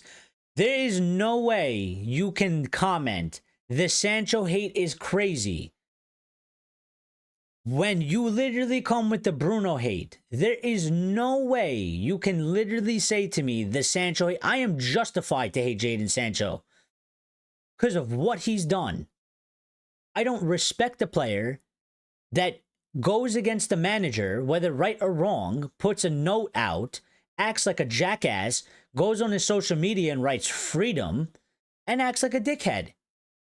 The Sancho hate is not crazy. He was shit for us. He didn't do particularly well at Chelsea. He ain't a baller. And he ain't good. And I don't respect him. Because he had no respect for us. And he had no respect for our football club. So it's not crazy. And it's crazy. What's crazy is you can say that to me when you literally come here with the Bruno hate. That's crazy. That to me is crazy. United can't force Bruno out of the club unless they decide to transfer list terminate his contract, which is highly unlikely. I mean, there's zero chance of that happening. I've seen a few players in my time who had their contracts terminated. Yeah, but you know, not at this level, not at that contract. There's just no way. There's literally just no way. Bruno hate is justified because he's highly overrated and win us nothing in Europe. Okay, so Sancho wasn't highly overrated, and Sancho's won us things, yeah. Sancho having a big impact last week in Europe. In the Conference League? Come on. Come on, get out of here. In the Conference League. Nobody gives a shit about that. Chelsea don't even care about that. They used it to banter Arsenal, and they've already moved on. How much sawdust can you put in a Rice Krispie treat before people start to... What the hell? What the hell? Baba says Amorim is not Ten Hag. If he picks Casemiro on the basis of performance after initially dropping for 2 months, then Mano would definitely play if he performs. Yeah, I agree with that. I agree with that, 100%. Lawrence Burry, I think with Amorim, I think he's already shown that there is some sort of a road of redemption, but you have to be willing to put the work in, and you have to have the correct attitude and the correct mentality, for sure. Lawrence Burry says, in terms of two holding of players, I'm worried about doubts over Ugarte in relation to Casemiro, who's just has a year left. Then Mano, who has to partner with one of them. There's no money for another 8. Well, there might, there might not be money for another 8, but apparently there is money because we want an 8 and they're looking to get an 8. So I don't know. We got to see. Somebody give Eric a mic so he can drop it. I have one here. I'll just drop it like this. Slow drop. I have a mic. That's how I'm talking to you. Lawrence Bird says, I've never seen a soccer brat like Jadon. He has the sickness of narcissism. Yeah. Again. Bro, I protected Jadon Sancho for like the entire time he was there, up until he decided he was gonna write a message out on his fucking notes app from his iPhone, like a 12-year-old would do, and post it to their Instagram. He posted it to Twitter and left it there for a week. And after he did that, I was like, okay, you could literally say sorry all you want. You can literally, give up your entire wage. I don't give a shit. I mean, you've already crossed the line. No player is bigger than the club, and you certainly weren't fucking good enough anyway to even try and argue that. So, yeah, no.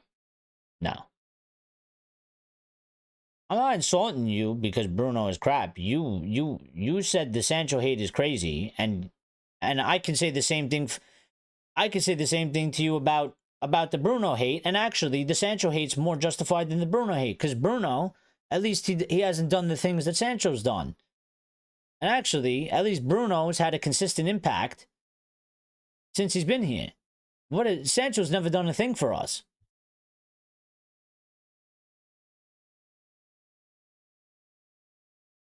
I'm not suffering any criticism. There's no criticism to be had. As far as I'm concerned, he's been one of our most consistent players since he's come in. So, and Jadon Sancho's been dog shit. I mean, I have fans that are Chelsea fans. I have friends that are Chelsea fans, and I was messaging him last week, telling him, especially after he scored the goal and they won the Conference League. I said, pay us the 25 million, please. I have 5 friends that are Chelsea fans. Every single one of them told me, no, thank you, take him back. We don't want him. They didn't want him because he's shit. We don't want him because he's shit. Maybe the only place he could go to is Dortmund, because apparently they love him over there. But, yeah. Sancho's failed contract talks about wages shows that he cares about money rather than playing football at top level. He did the same sitting at home, playing FIFA, getting his wages. Thank you, Baba. That's a good point. That's a fantastic point. That's one of the reasons why I dislike him so much. It's there. It's there to be seen by everybody. It's there to be observed by everybody. He's literally done these things. He's taken his own actions. Man just, playing FIFA while he's getting paid whatever he was getting paid. Couldn't perform in a United shirt. Sitting there, doing shit. Going on social media. Acting like a jackass. You was never a United player. You couldn't handle it. Even our worst period, you couldn't be a United player. Footballers respect ballers who are elite and simply better than others without stats to prove it. Yeah, okay. But you say that, but But when it comes to Bruno, that doesn't apply, does it? Because go look up all the people that talk about Bruno Fernandes. All the ballers respect Bruno Fernandes as a baller. But you won't apply that to him, would you? Yeah, Donnie was there. Yeah, how did that go? Donnie wasn't even around. Nope.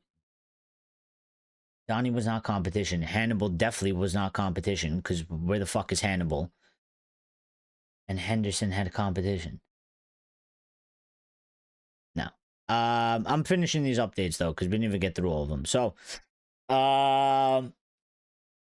Juventus are interested in signing Anthony and have had initial contact with the player. So this is good because maybe we could actually get some money from Anthony. And apparently he's not going to Real Betis. So I don't think Real Betis can afford him, and they were looking to get another loan. And I think if that was accurate, what I read last time, he doesn't even want to sign for Betis, even though he enjoyed his time there.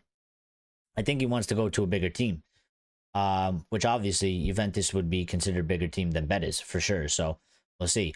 By the way, just to add this in there, 7 hours ago, Bruno Fernandes is Manchester United's Player of the Month of May. So there you go. That's another one. I think that's four or 5 months in a row. So yep, just proves the point again. Our team is shit, and we don't have a team. If you have one player winning Player of the Month 4 to 5 months in a row, we clearly don't have a team. So get better players. Yeah, apparently Newcastle extensively scouted and agreed that Cunha and Mbuemo fitted the profile of the players they needed to attract, but both already seemed destined for Manchester United. Well, definitely Cunha's already our player, and Mbuemo is coming our way. So we did get this one about Gyökeres, saying Ruben Amorim is actively pushing to get Victor Gyökeres green light. His move to Sporting was heavily influenced by him, a coach he deeply admires. And that's the hope that we have, that Ruben has enough influence and can get him to come, to want to come to us. So,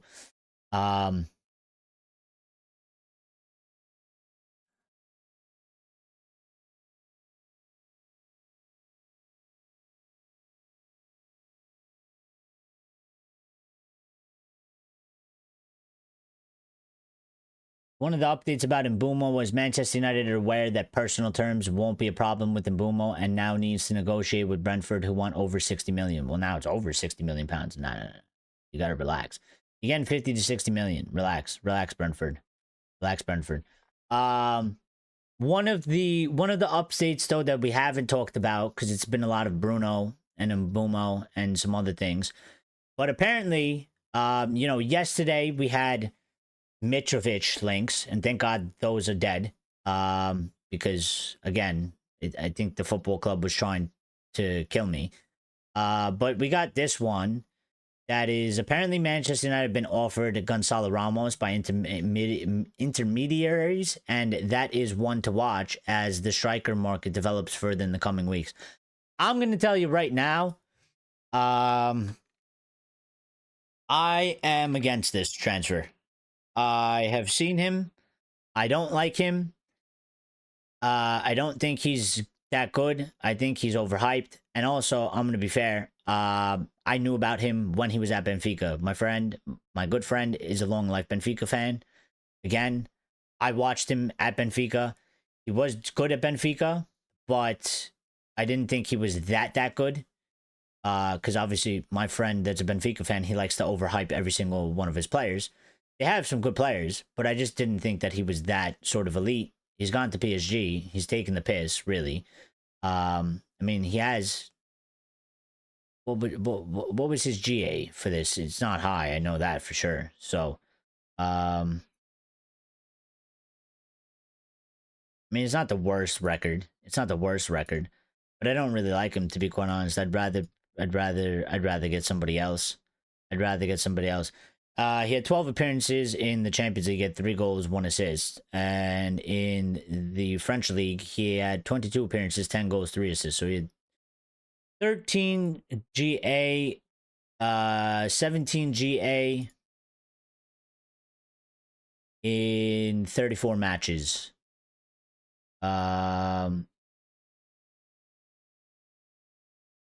in Ligue 1 and Champions League. He also had 6 appearances in the Coupe de France. And had 5 goals and 2 assists. So add that into that shit. I mean, he hasn't done that bad. I thought it was, you know, at one point it was worse because it took him a while to score his first goal. But I mean, it would be an all right signing, I guess. But I just feel like we need something. We need something more. My heart is set on Gyökeres, really. It's like Gyökeres or everybody else is just not the level that I think we we could actually use that would propel us to a different sort of trajectory. But I mean, yeah, it hasn't gone particularly well for him because they have lost money in his valuation as well. They bought him for 50 million euros. He's valued at around 40 million euros now. So, shit does happen. So, but wait, why did we go all the way backwards? Oh, I clicked on the wrong one. Ha ha ha ha. My bad. Yeah, Amorim has wanted a reunion with Victor Gyökeres from the start, but that is not the easiest deal to reach an agreement. But that is not the easiest deal to reach an agreement on, with Arsenal also strongly interested. Another update we got was Jean-Philippe Mateta has been on United's radar for some time, but he is leaning towards staying at Palace to help them in their first ever European campaign. And yeah, I'm surprised, like, more players, like even somebody like Eze and stuff like that, that hasn't really come out, because, I mean, they are in Europe, and I felt like, you know, somebody like a Wharton and somebody like Eze and maybe even Jean-Philippe Mateta, they might be even more inclined to stay now. And Crystal Palace don't need to be, they're in a stronger position to hold their players as well. So, I mean, that could very well be legit, and maybe we're not able to pull any of those players out of Crystal Palace, really, because there's not really a need for. Update about Marcus Rashford. Apparently, sources have suggested a loan with an option to buy for Marcus Rashford feels more likely in this moment. Yeah, that's not good. You know, that's not good. We needed 40 million from him. You know, 40 million for Rashford. That's pure profit, by the way, as well. So that's basically like 80 million. Almost. And yeah, I mean, that's literally like 2 players just off of Rashford. So I mean, but this is the shit. Like, there was a deal for him to stay at Villa, and he's another one that's like this. And he's so set on Barca. Barca aren't even really, you know, that convinced by him, or they're not even that interested. I mean, they're thinking about it, but it's not like they're obsessed with him or anything. He's told Villa to piss off, and I don't know. Like, you know, Barca don't pull the trigger. What's he gonna do, and where is he gonna go? This is the issue. This is the problem that we have. So,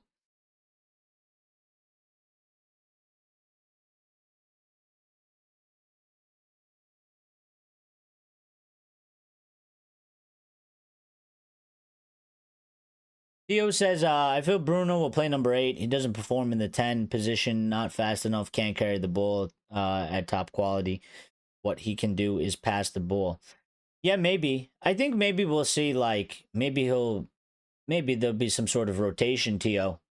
Maybe sometimes he'll play 8, and maybe sometimes he'll play 10, depending on the opposition. Again, I think that, you know, Amorim is quite like that. You know what I mean? And he will switch players around like that and stuff like that. So,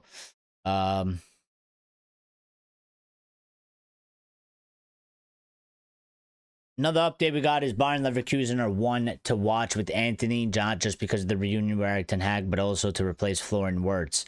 I mean, that might be one of the funniest things I've read all day.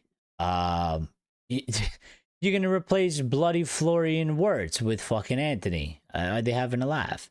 I mean, that's not what I mean. I mean, yeah, I mean, he's the best replacement you got. Definitely do that. Definitely do that. 100% do that. That's the best. You couldn't get a better replacement for Florian Wirtz. Definitely Anthony is the ideal candidate. Yep, 110%. You guys are right on the money with that one. Pull that trigger, baby. Pull that trigger. Atletico Madrid are monitoring Garnacho without firming up their interest currently. Chelsea are not closing the door, but Jamie Gittins is their priority. So it seems like Chelsea are looking elsewhere, but Garnacho might end up maybe in Spain or something. I think Garnacho probably wants to go back to Spain in some sort of way. But maybe he'll end up in Italy. And maybe this was what was it Tio that said? Not exactly, because he said you don't know, because I think Tio said he doesn't see where he fits in. But same source. I mean, this guy has given every single update so far. I mean, I don't know what's going on. This is weird. That he's literally in every update today. But one of the updates was that inquiries have been made for Kobe Mainu, and he is not off the table, albeit low down United's priority list of sales. Yeah, I mean, again, I don't really think that that's gonna happen. I don't. The plan for Diego Leon is to start with the youth sides and build his way up to a first team level due to his rawness. I kind of expected that. I mean, coming from where he was coming from, I don't think it was going to really go any other way. So yeah, that happens. Manchester United still want a striker. Well, I fucking hope so, because we need one. They said a physical midfielder, physical in all caps, reinforcement in the goal, and open to adding another center back. It will require them to make significant money back through sales. Well, that's an issue, considering the fact that we have to figure something out with Sancho now, because we could have got 25 million and that could have helped immediately, but we have to figure out something with Sancho. We don't know what's going on with Rashford, because there doesn't seem to be a lot of interest. He seems to be holding out for Barca. Barca don't really know if they want him or not. Anthony, out of those three, probably seems like the one that is the most possible to happen the quickest. And then there's Garnacho. And then, depending on Rasmus apparently wants to fight for his spot. So again, how do you force him out? I mean, maybe, if somebody goes to him and tells him, because it's one thing if Inter want to get him, he can turn down their interest. But if somebody goes to Rasmus and says, yeah, we kind of want to sell you, maybe he'll get depressed about it or something, and he'll just be like, all right, I'm just going to leave then. So yeah.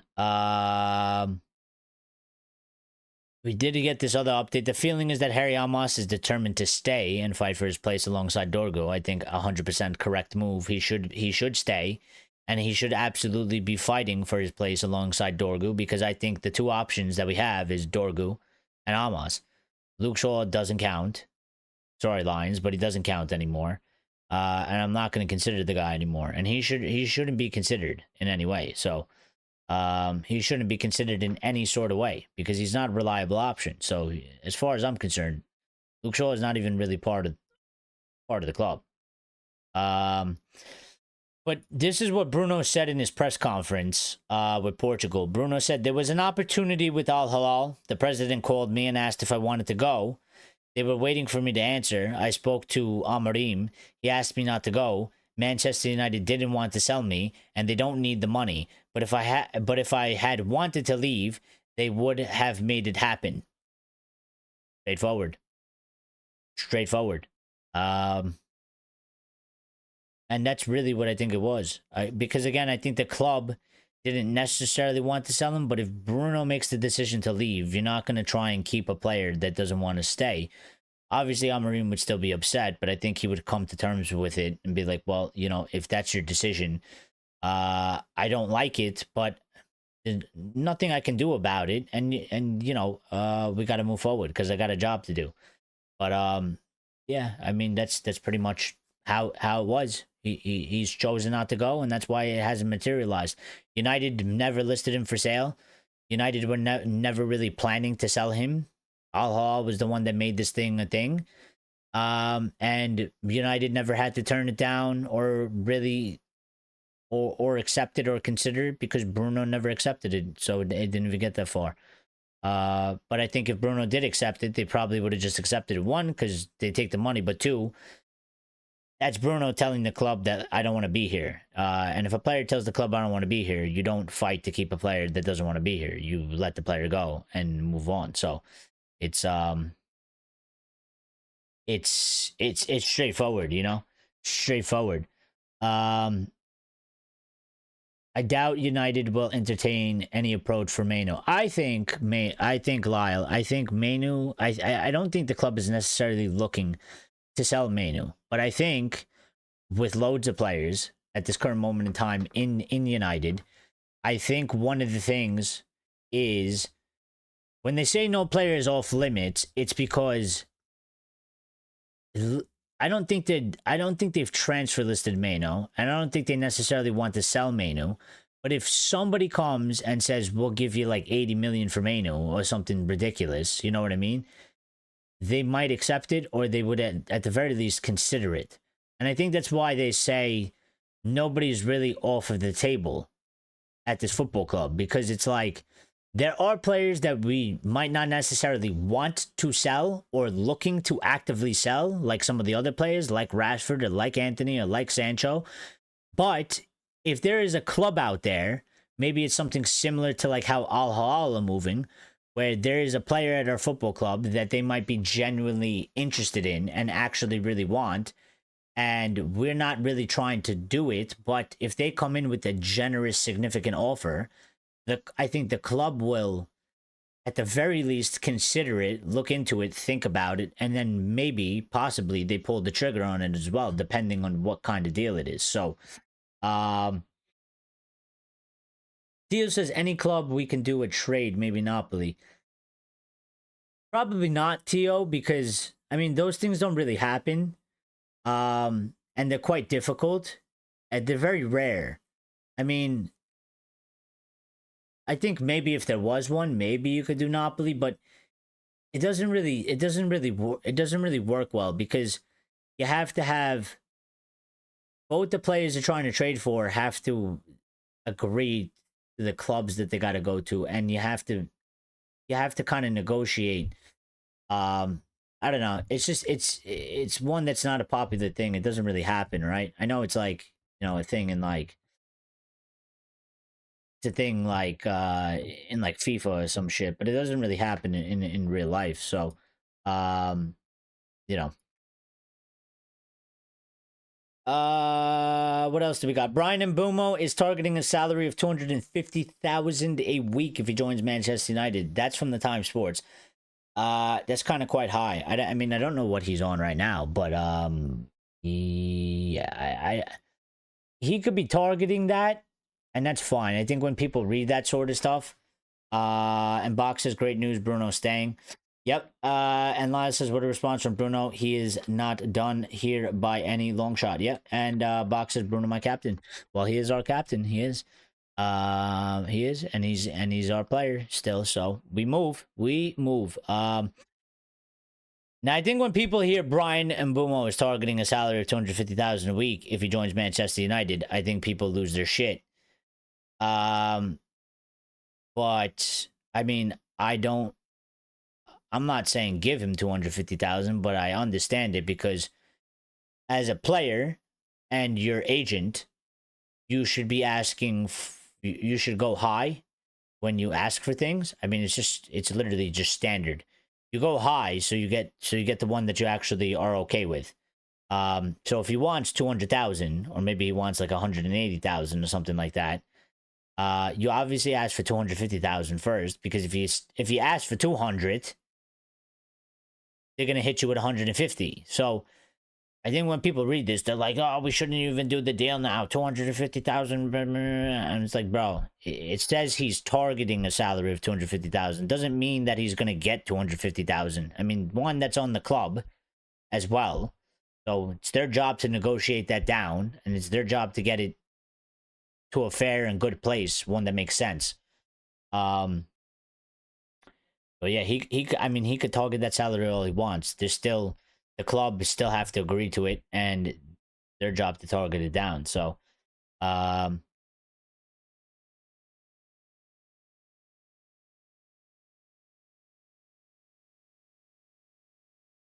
apparently, the club would make it very clear to Rasmus Højlund if there's a good offer on the table, he needs to take it and leave. So, like I just said about that, because Rasmus said that he kind of doesn't want to leave and that he wants to fight for a spot, but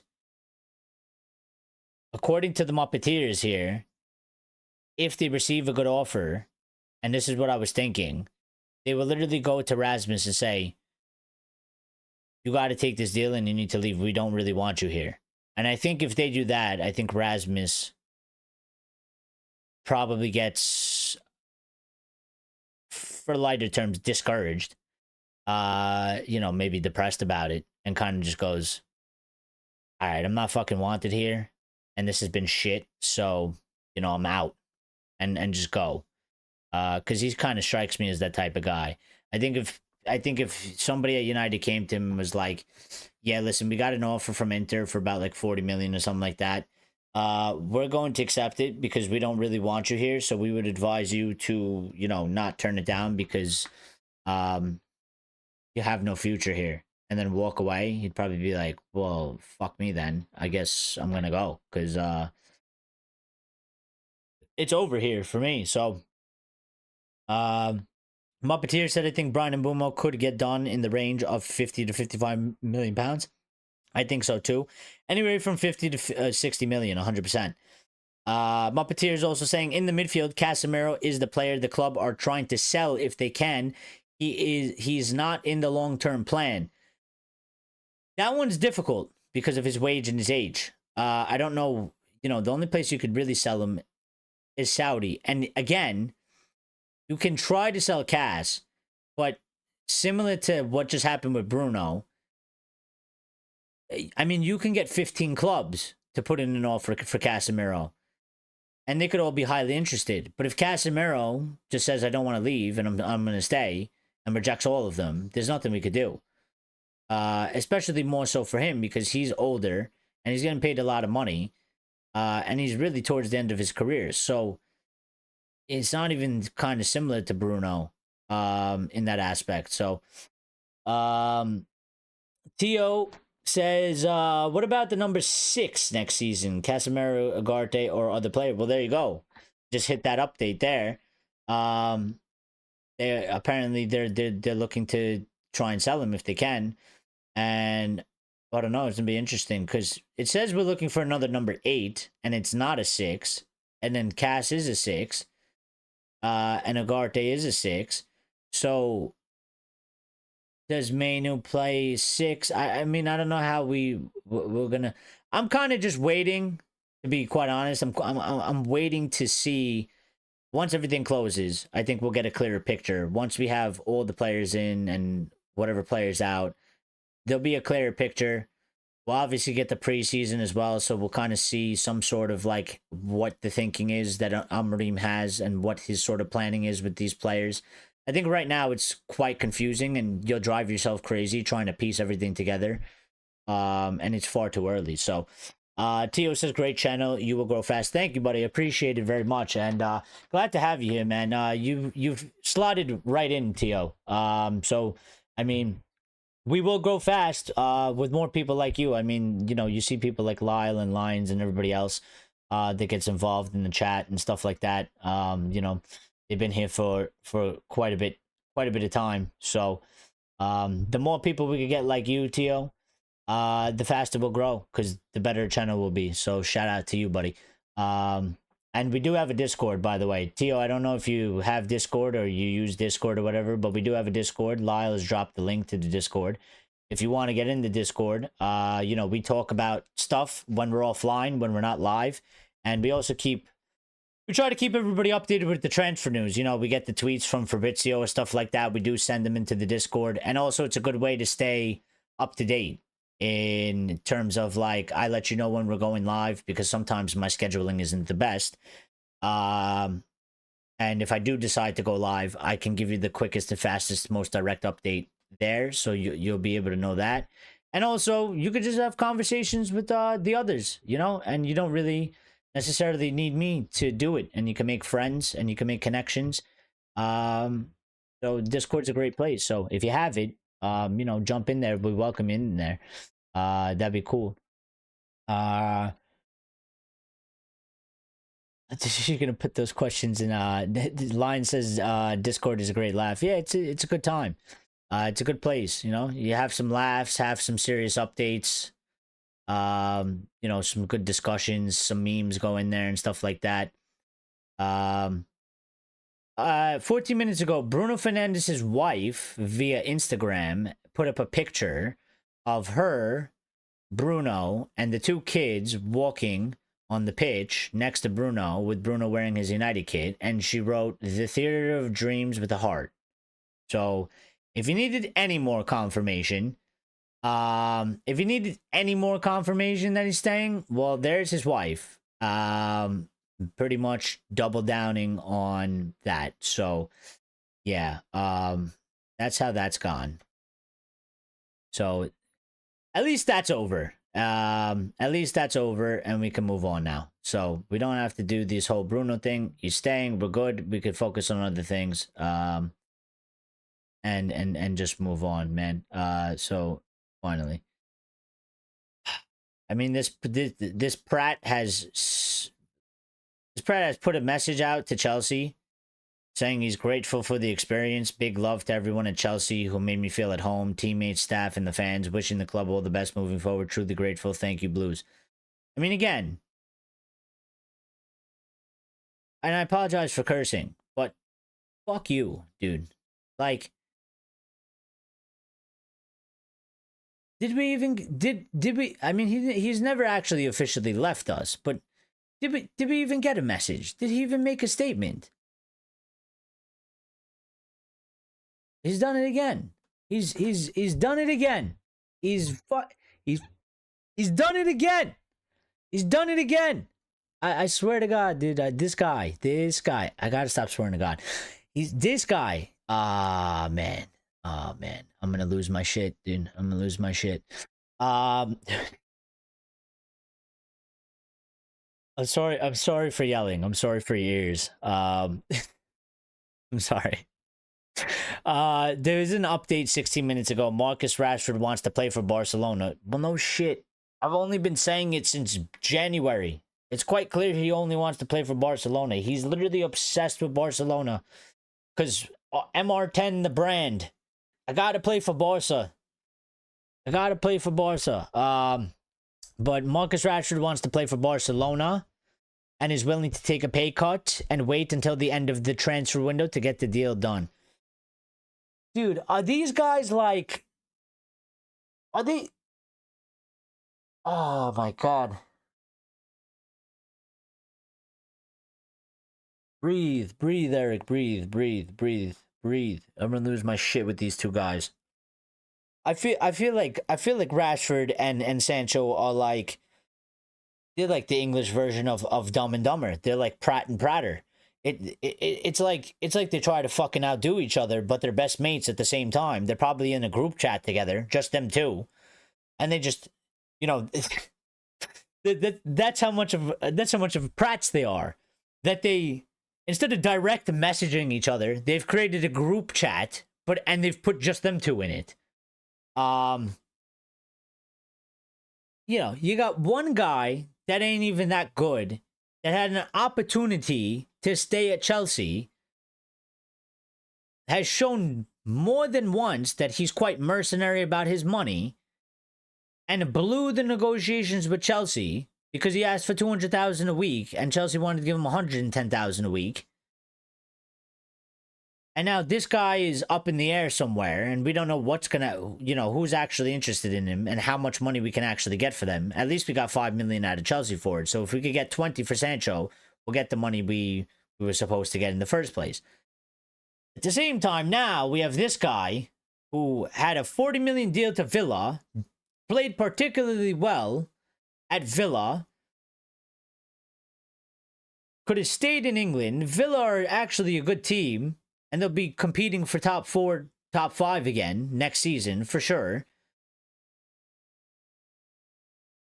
chose not to stay there because they're not in the Champions League. And I think even if they were in the Champions League, I still think he probably wouldn't have stayed there because he just seems absolutely dead set on Barcelona. He has some sort of an obsession with Barcelona. I don't even know what it is. It's like, because to me, the way things are coming out about him, it's literally Barcelona or bust. Is basically what his people are putting out.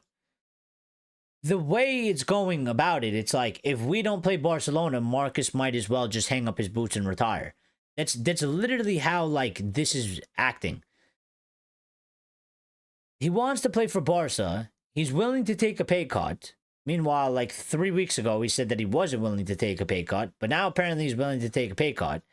And I've said this, and this was my biggest fear, but I always figured that this was a possibility, that this was going to happen, that he's going to wait until the end of the transfer window to get the deal done. This guy is literally going to sit there the whole entire summer to the last day just for Barcelona to do the same shit that Barcelona did in January and not pull the trigger.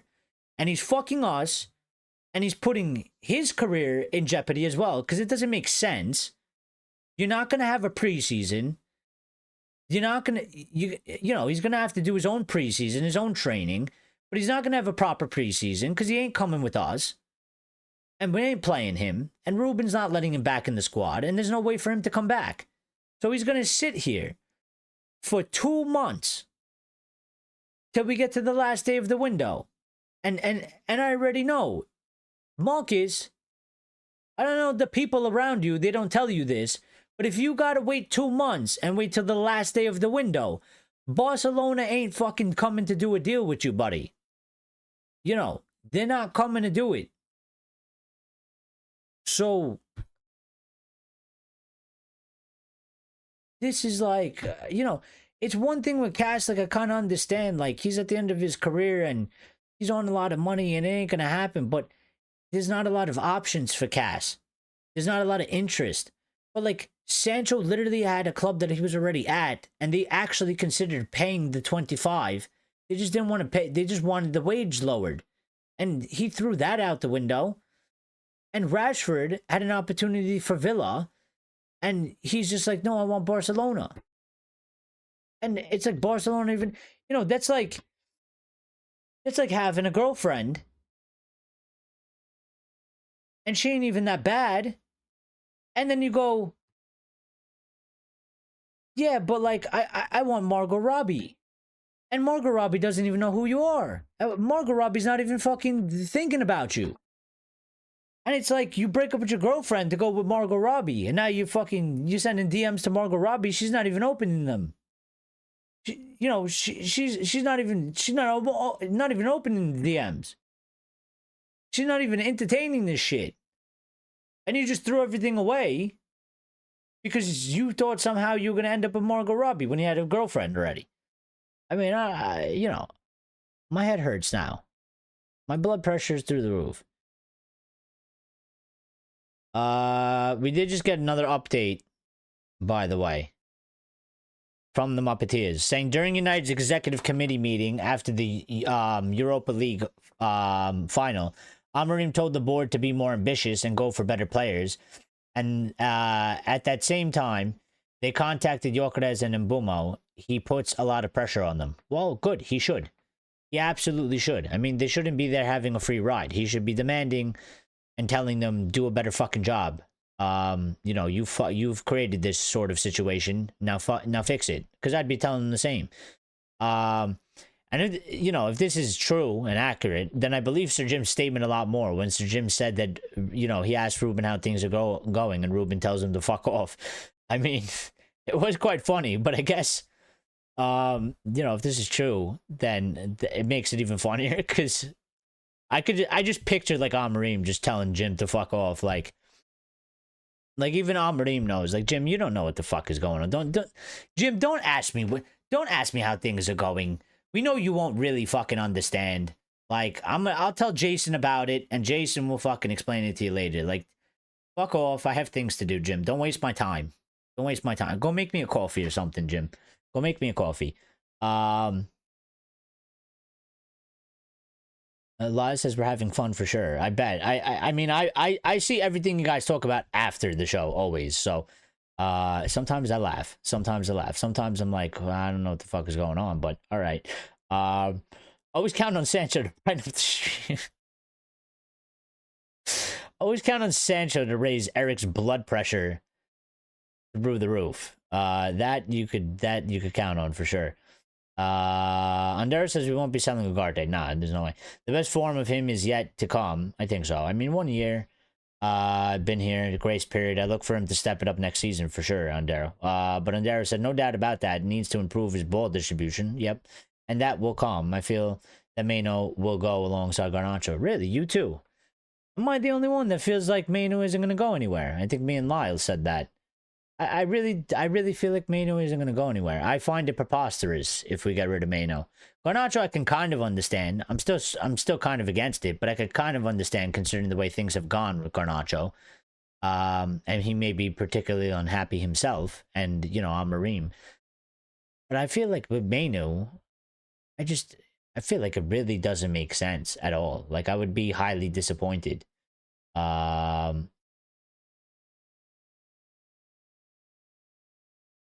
When Luis Diaz has a bigger chance of joining Barca and Diaz is wanted by Deco. Yeah, and I mean, Lions says Rashi wants Barca for the status so he can say C. That's what it feels like, Lions, unfortunately. So, Tio says the first 3 buys in Amorim era seems very promising. What you guys think? Yeah, they are. And you followed up with that comment, Tio, by saying, I like Dorgu a lot. I like Dorgu too. He's got some things that he's got to work on, obviously, and develop. He's only 20, and he's only been here for about, 5-6 months. And now, at this point in time, I mean, it doesn't count too much because, I mean, we are, off. It's not like we're training or playing. So, June is 6 months, but I mean, it's not like he's playing in June. No, he's not going to play in June. He needs to work on his crossing. I think he makes very good runs. I think he has a good sort of mentality when it comes to making the forward runs, and I think he's I like that part of his game. Like he wants to get forward, he wants to make the runs in behind, he wants to try and make something happen. He needs to work on his passing, he needs to work on his crossing for sure. But a 20-year-old, he looks like a good buy and he fits the system. So and then, Cunha is obviously Cunha. I'm happy with Cunha. And when we get Mbuemo, I'll be happy with Mbuemo too, because I think he has the characteristics that we're lacking in the squad as well. Lion says he's on the fence for Dorgu. Well, I mean, it can go either way. But I just think, 20-year-old that we bought from, was it Empoli? Empoli? Was it Empoli? Am I fucking that up? 20-year-old playing in Serie A, small team, coming to Manchester United in January, and United kind of, was just in disaster as a whole in the squad. Oh, Lecce. There you go. See, I knew it wasn't Empoli. Why was I thinking Empoli? Is Empoli even in the Serie A anymore? Why was I thinking about Empoli? I don't even know if they're in the Serie A. Have they been relegated? Am I thinking of like Serie A 2006? What's wrong with me today? Yeah, but I mean, it came from the Serie A. Playing for Lecce. Not like Lecce's playing Champions League or anything. And he joined United, and shortly after he joined United, by the time we got to March, it was pretty much like disaster mode all over the place. So I think it was hard. Because one, he's getting adjusted to the Prem. He's getting adjusted to a new team. The new team is playing like shit and not performing well. It wasn't really a great environment to jump into. I think he did decently well for a large part. I think the longer we kept going and the longer we kept being shit, I think the harder it was for him, because there's always growing pains and there's always adjustment pains. And that's going to happen whether you have a good team or a bad team. It happens most of the time than not. So, but him being 20, we could give him a fair 3 years or so, and hopefully by the time he's 23, we'll say, how much he's improved and how well he's done. So, Temeskin says, you Umaski change Rashford to go Barcelona, Lopez to United. Again, Temeskin, we should get you in as director of football, man. We could use that. We could use you telling Sajim what we need to do, because Sajim don't got a clue. So, we could use you in there, Temeskin. Lion says, I think Dorgo will be great. My only question is, will he be as great? Oh my god. Sometimes, Lions, we're lucky that we have the small channel that we do. Because I can only imagine what would happen to you if you made that statement and we had about 20,000 people watching. I would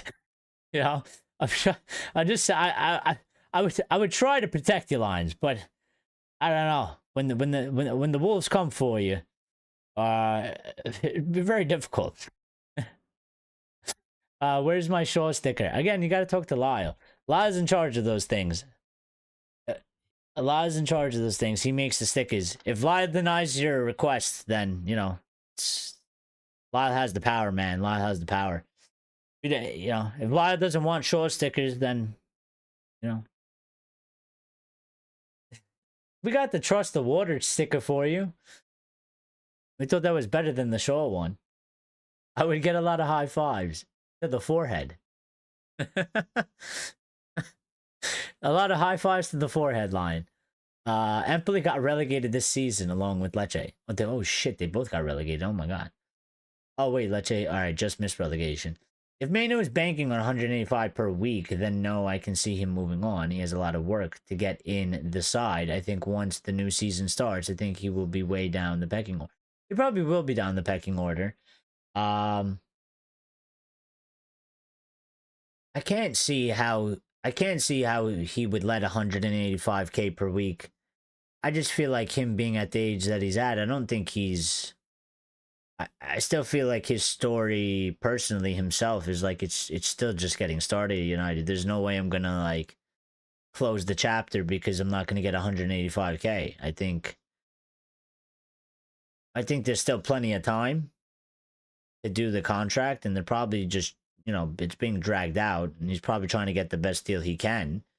And I think he's making valid arguments to a certain extent. I mean, not necessarily this season, but last season, he was a pivotal, important figure, and he had a big role, and he performed better than most senior players, and he performed better than most players that are getting, double the wage, 2.5 times the wage. So,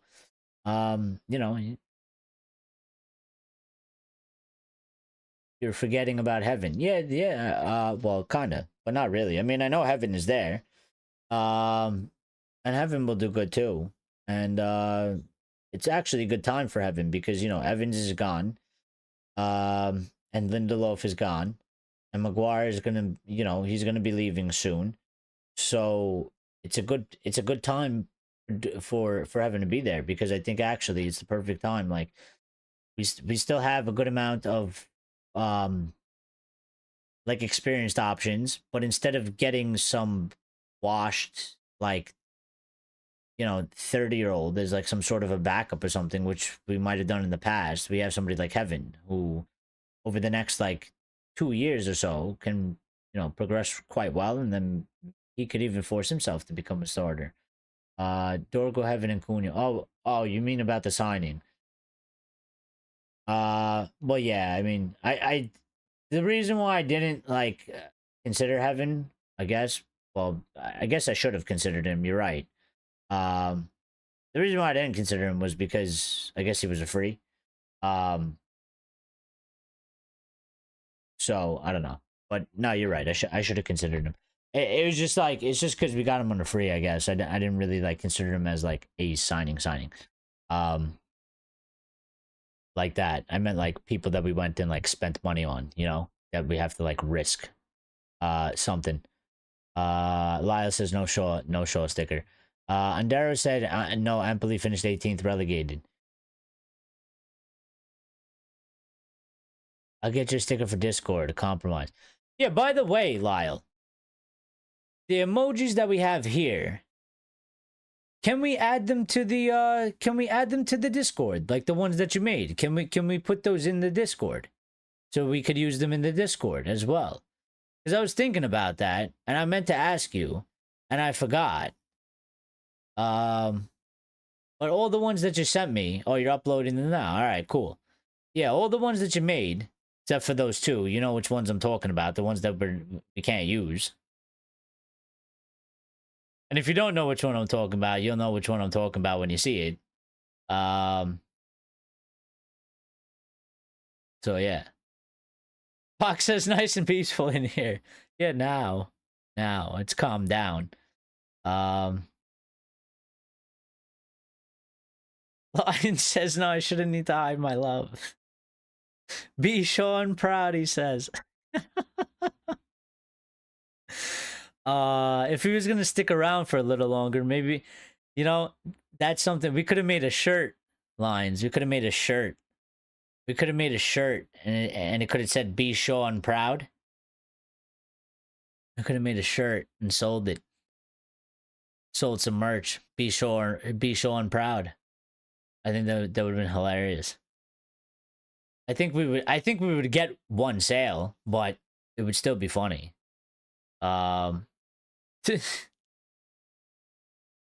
Andero says Mano will be more likely sold. He hasn't completed the season yet. I will be very surprised if he is in the squad next season. I can't see him as a starter. Think who will start ahead of him. Yeah, I don't think he'll start. I don't think he'll necessarily be a starter unless he starts the season well, like maybe impresses in preseason and stuff.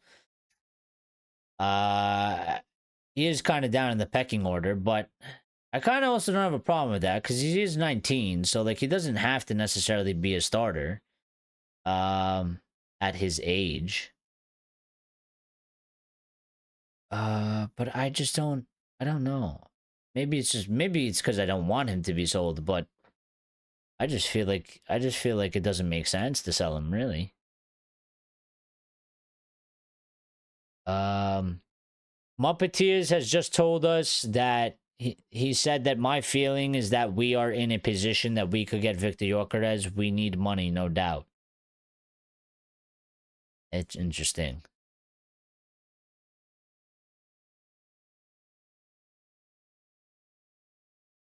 Do you think we're going for Mbuemo because there was more interest in Mbuemo than there is in Gyökeres? You think we have more time with Gyökeres than we would have had with Mbuemo? So we've gone for Mbuemo because Newcastle was serious and Arsenal were slightly interested, so we had to secure that deal. And since Gyökeres is kind of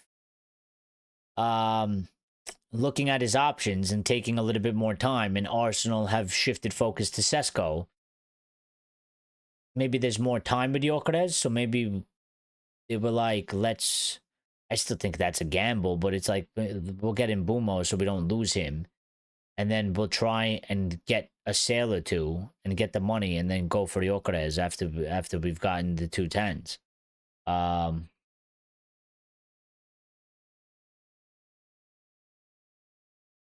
Lyle says no, I know. You know what's messed up about that, Lyle? I uploaded them the day of. I uploaded them the day of that match. Because I was like, we're going to use them later today. And then when I had to go live, I had to upload them and upload different ones. And I was like, well, here we go. I even had on the desk here, I already preloaded a trophy here. Like a Pratt. Like an absolute Pratt. And I had to get rid of it. Actually, let me see. Is it still here? Just for fun. No, I think I deleted it. Wait, is this it? Yeah, I deleted it.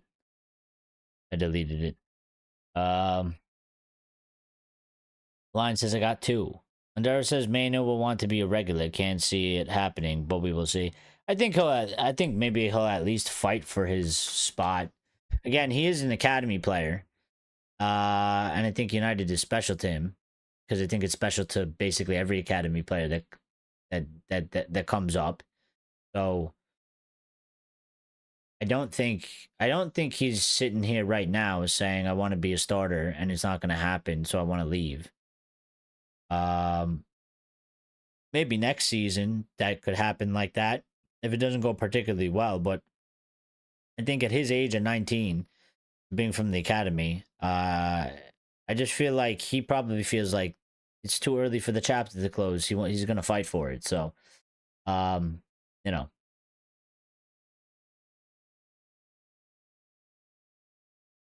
it's like listening to David Gray snacking on a cheese board and sipping some wine in here. The connection that Amorim will be key in the Gyökeres, 100%. I think it's one of our biggest factors that we have, considering we don't have UCL. But it's going to be a case of whether he wants Champions League football. You have to hope he can be persuaded. But so far, we've been pretty lucky in that front, which kind of scares me because how lucky can you continue to be? We don't have UCL, and Cunha wanted to join us regardless. We don't have UCL, and for whatever reason, Mbuemo has made us priority over a team that has UCL. Two teams that have UCL, and could have chose to go or given priority to somebody else. So far, we've been sort of lucky in that aspect. Can we have some sort of luck like that again a third time? I feel like the odds tell you no, which worries me because how it's more likely that you don't keep it up than you do keep it up.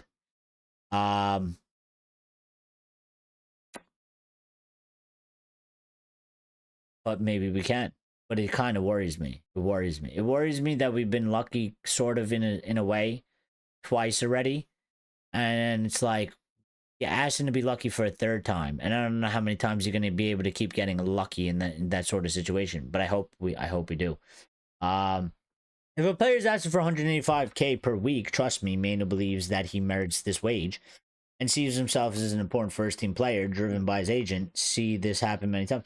No, I think so. Again, I said, him and his agent clearly are making, they're clearly stating the facts that, listen, I played a pivotal role last season. I helped you win the FA Cup. I was one of the better performing players at the age of 18. I was playing way better than a bunch of the senior players. I played many matches and all this stuff, and I was literally getting paid basically fucking next to nothing, while you were paying people $300,000 a week, and I shit all over them. So I get that aspect, but it's always about, you can ask for one thing, but it depends what you, I guess, settle on. So at this moment in time, I don't have a problem with them asking for that. Again, I believe that most of the time it makes sense to go quite high for what you ask for. Even in a typical office job, if you want to raise, and now I don't work in office job, so I don't know what the standard percentage of a raise is. I don't know if it's 5%, or something like that. But they typically tell you, if you want to raise, ask for 15%. So that you might get 7.5%. So you've gotten more, because if you just ask for 5, maybe they'll just tell you okay right away. If you ask for 15, they'll be like, well, we're not going to give you that, but you know what? We will give you, 8% or something like that. So to me, it makes sense when you're a player and an agent. Ask for the most that you think is within a reasonable range. You're not going to ask the club for 300,000 a week. That doesn't make sense at all. But asking for 185,000 is sort of in the ballpark because, it's still lower than a good amount of players at the club. I don't think he's necessarily earned 185,000, and I wouldn't necessarily give him that wage. But it makes sense because as for 185,000, you come to a compromise, on a lower number, whether that's 150, maybe it's 125, something like that, whatever it is. Because there's also a way that you might be able to get an extra couple thousand. Because if he just went to United and said, I want 100,000, well, United might try to be like, we'll give you 80, which is not great because you don't really have a place to bargain with, or they just accept it. Where if you go higher and you ask for 185, you might walk away with 120 when you were really okay with 100, and now you've got an extra 20K a week out of it. So, not Mano, he seems like such a nice boy. 65K a week, then in 2 years, revise it again. Boy, he's still on one of the lowest wages at the football club. I mean, for me, to a certain point, like, pay the kid at least something decent. I mean, we should definitely be getting paid more money. That's for sure. For whatever he's getting paid right now, he should definitely be getting more money. Definitely be getting paid way more money.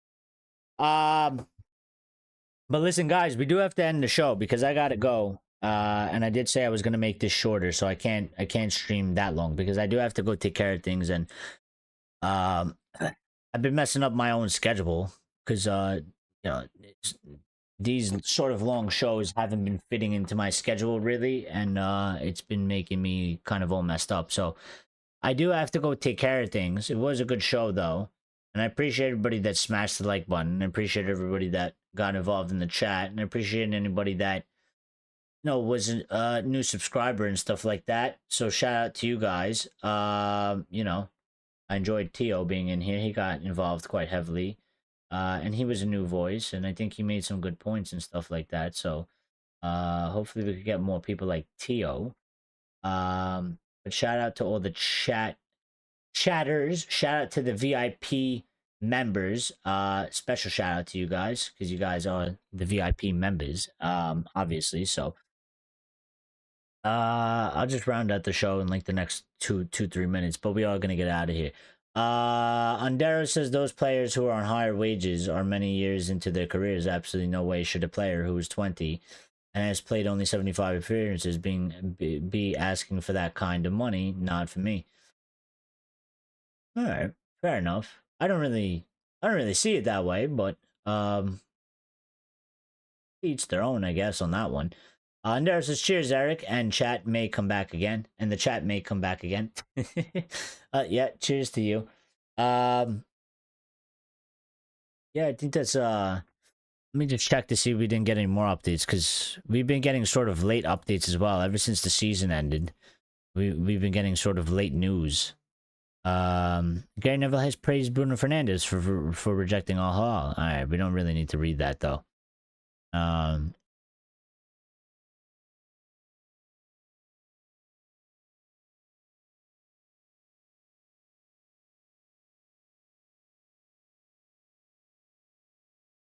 there's nothing really else. So, yep, we're gonna get out of here.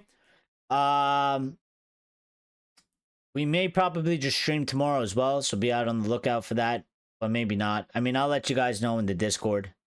At times like this, the way it's going with the work schedule and the tight schedule that I have, it's a lot harder to tell you, we're definitely going to stream. At the very least, what you guys don't have to worry about, unless I tell you otherwise, but from Monday to Thursday, it's difficult because I do feel like I need to take a day off, but then also I feel like I should be doing shows because it's good for the channel and stuff, and I enjoyed the conversations, of course, with you guys, but it's good for the channel and stuff, and I want to keep the channel going. And we're actually growing quite well right now, and we're actually doing pretty good, so I want to kind of keep that going.